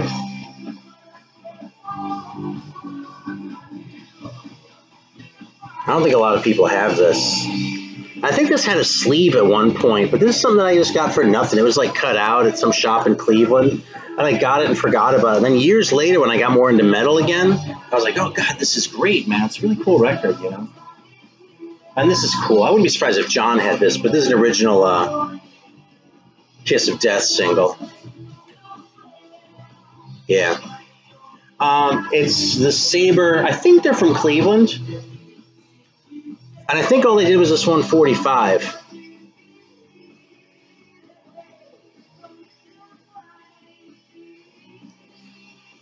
Hang on though. There is also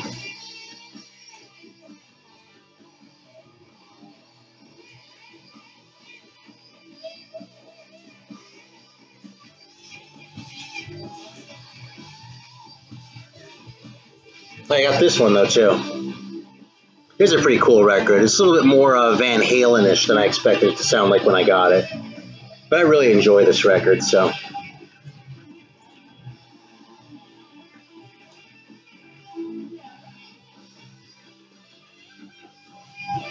Oh wow, no shit, that's amazing. It's sealed? They came out in Germany. I didn't think they were sealed at all.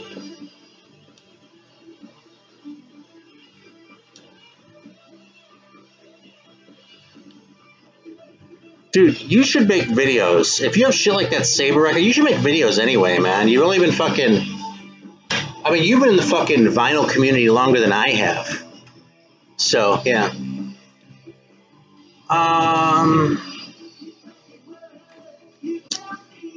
You know, I was talking before about how, like, certain, like, album titles or band titles will put me off. And Sacrilege BC did it with Too Cool to Pray. I'm like, come on, man. Too Cool to Pray. It's like if you're an atheist or fucking you want to talk about Satan, I'm cool with all that. But Too Cool to Pray, that's like the wrong combination of like irreverent and jokey. It's just like, you know, I don't know, man. I do have this one though. I don't even know if it's the same band or not, honestly. Where is it? Yeah, this thing. I think it was a different band though. So, this is pretty cool. This isn't an incredible record, but it's pretty good, you know?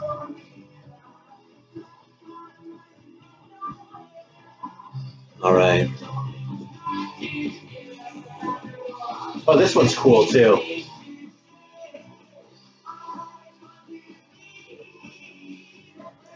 this isn't the greatest record. Like, it doesn't live up to that greatness of that cover.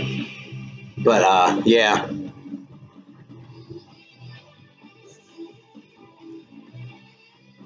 Man, I can't believe, like, this whole, like, phenomenon. I mean, I just sort of got on here because I had some new records, and Zeke did one of these yesterday, but, man, it's just fun. It's like hanging out, you know? It's like having all you over and showing off my shit, so.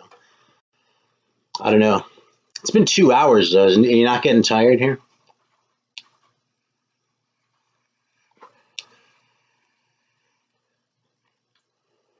Because I might turn into a pumpkin before too long. I do not have any Pokholep or whatever you say that, however you pronounce that. So that's another thing about these Slavic bands, man, is if they're from Western Europe, I can usually pronounce the names, you know, but the Eastern Europe shit, yeah, that comes with getting old, John. Always being tired.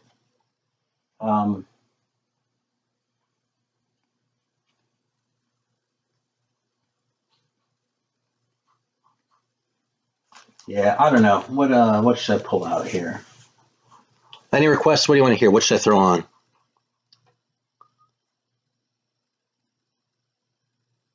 $9:41. Yeah, it's the same here, Eastern time. You know what Russian one I'd really like to find is Varvar. That one's supposed to be really weird and trippy, and you know, it's You want Saxon?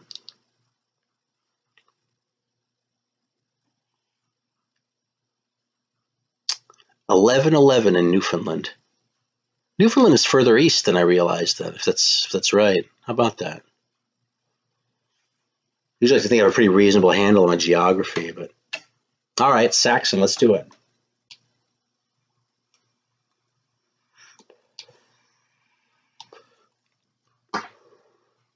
I have the first 4, I think. I like Saxon a lot. I don't want to call them an also-ran, because if I say that they're an also-ran, that makes it sound like I kind of don't give a shit, like this is a band that I ignored, and I do like Saxon a lot. But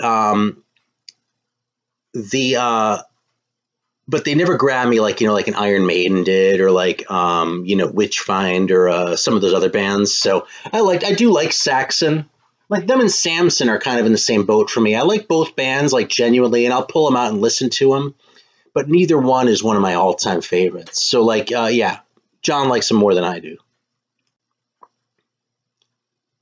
Okay, big stinkers like Asura. I do, but I'd have to go to my tapes. I don't think I have. Well, oh wait, you know, I do have something. Okay, hang on, I got one for you. You're gonna love this.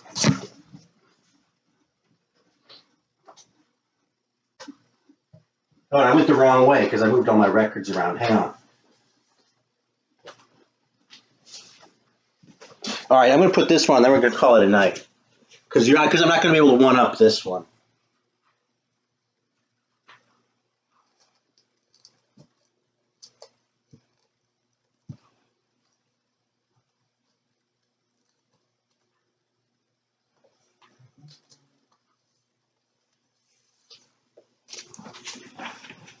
All right.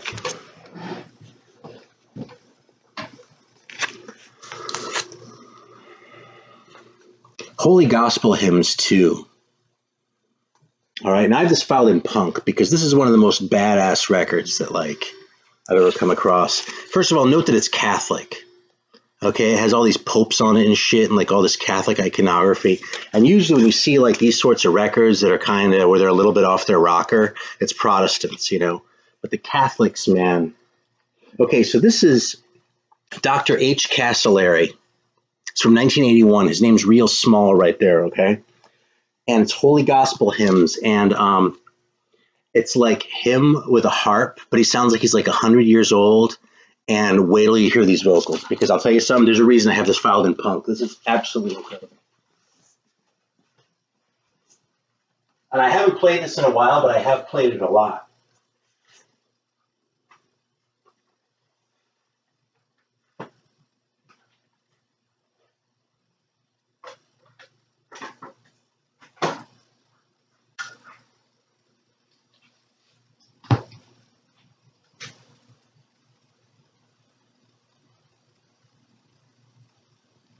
greater love.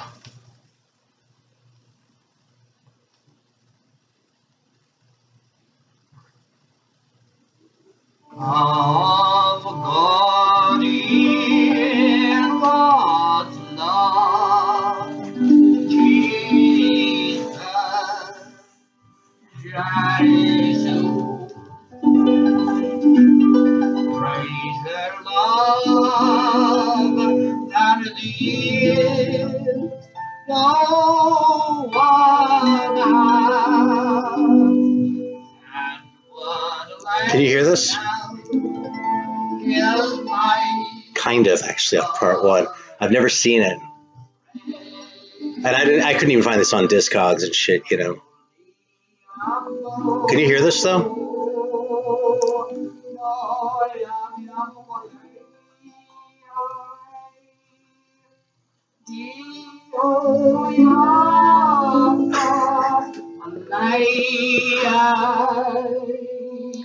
And look, it has all these like weird cutouts. It has like two harpists. It's like, it's dedicated to one pope, and it's in memoriam another pope.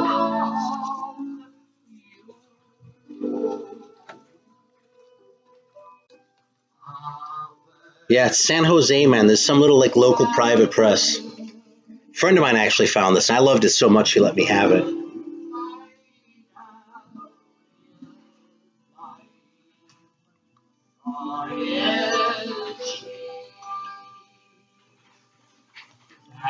And yeah, the whole thing's like this.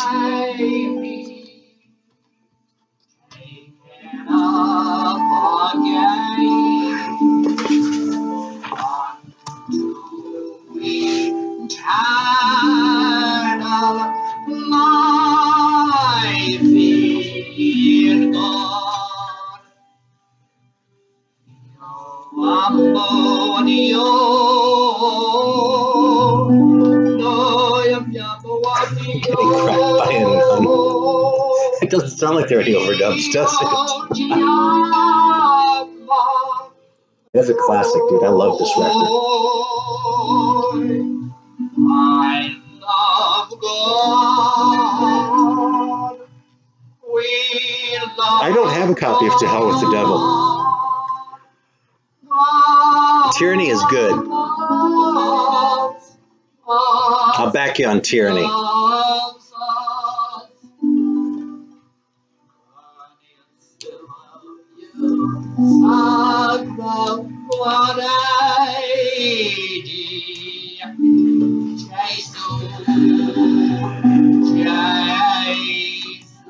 Yeah, I think John did a video talking about that Tyranny record not long ago. I've thought about like getting the original like private looking version with the plain cover, but I didn't really like it enough to like cough up that kind of money for it, so I haven't. But it is cool. Dude, this record's great, isn't it? Now after this, he like starts like reading the Sermon on the Mount and just like chanting it with like the harp behind him. And my wife's Jewish, right? So when I first got this record and I was listening to it, she was like listening to it. She was like, I had no idea how many platitudes came from the Sermon on the Mount. I was like, oh yeah, man, half that stuff is just like people just say it, you know. It's like it's easy to just forget that it's you know, a real thing. So.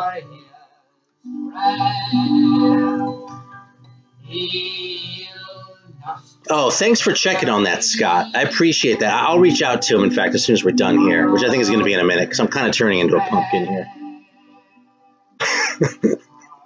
But I am happy to leave you with this, because you'll never hear this anywhere else. I don't know anyone else who has this record.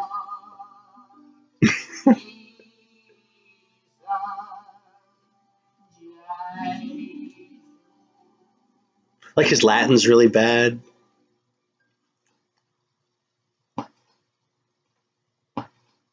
Oh, shit.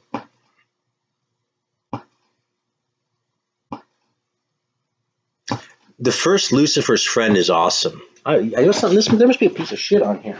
It's bumming me out.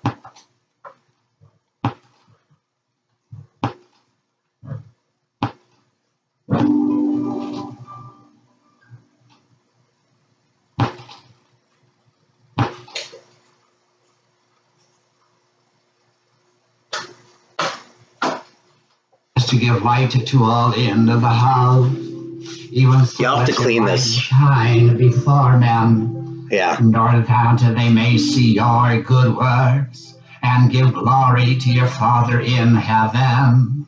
You'll learn you. Do not think that I have come to destroy the law or the prophets. I have not come to destroy, but to fulfill. For amen, I say to you, till heaven and earth pass away, no one jot or one title shall be lost from the law, till all things have been accomplished. Therefore, All right. Listen, I'm going to hang it up. It's been a lot of fun. Oh, destroy. Okay, this is the last one. Man shall be called least in the kingdom of heaven. Whoever carries the I'll leave the record on for you. Them, he shall be called great in the kingdom of heaven. For I say to you that unless your justice succeeds, that scribes and Pharisees, you shall not enter the kingdom of heaven. All right, this is the destroyer. Can you see that? You have heard that it was said in Evil place. Thou shalt not kill, and that whoever shall kill shall be liable to judgment. But I say to you that everyone who is angry with his brother shall be Spencer's freaking out over this. He's never heard this before because I haven't played it in a long time. All right, cool. I'm really going to hang it up now. Thank you, everyone, for coming. It's been a lot of fun. I seriously had no idea that, yeah. Appreciate it, man. Thanks. I'll see you all soon. Gotta love how he says, Gehenna. If thy brother has anything against thee, leave thy gift before the altar, and go first to be reconciled to thy brother.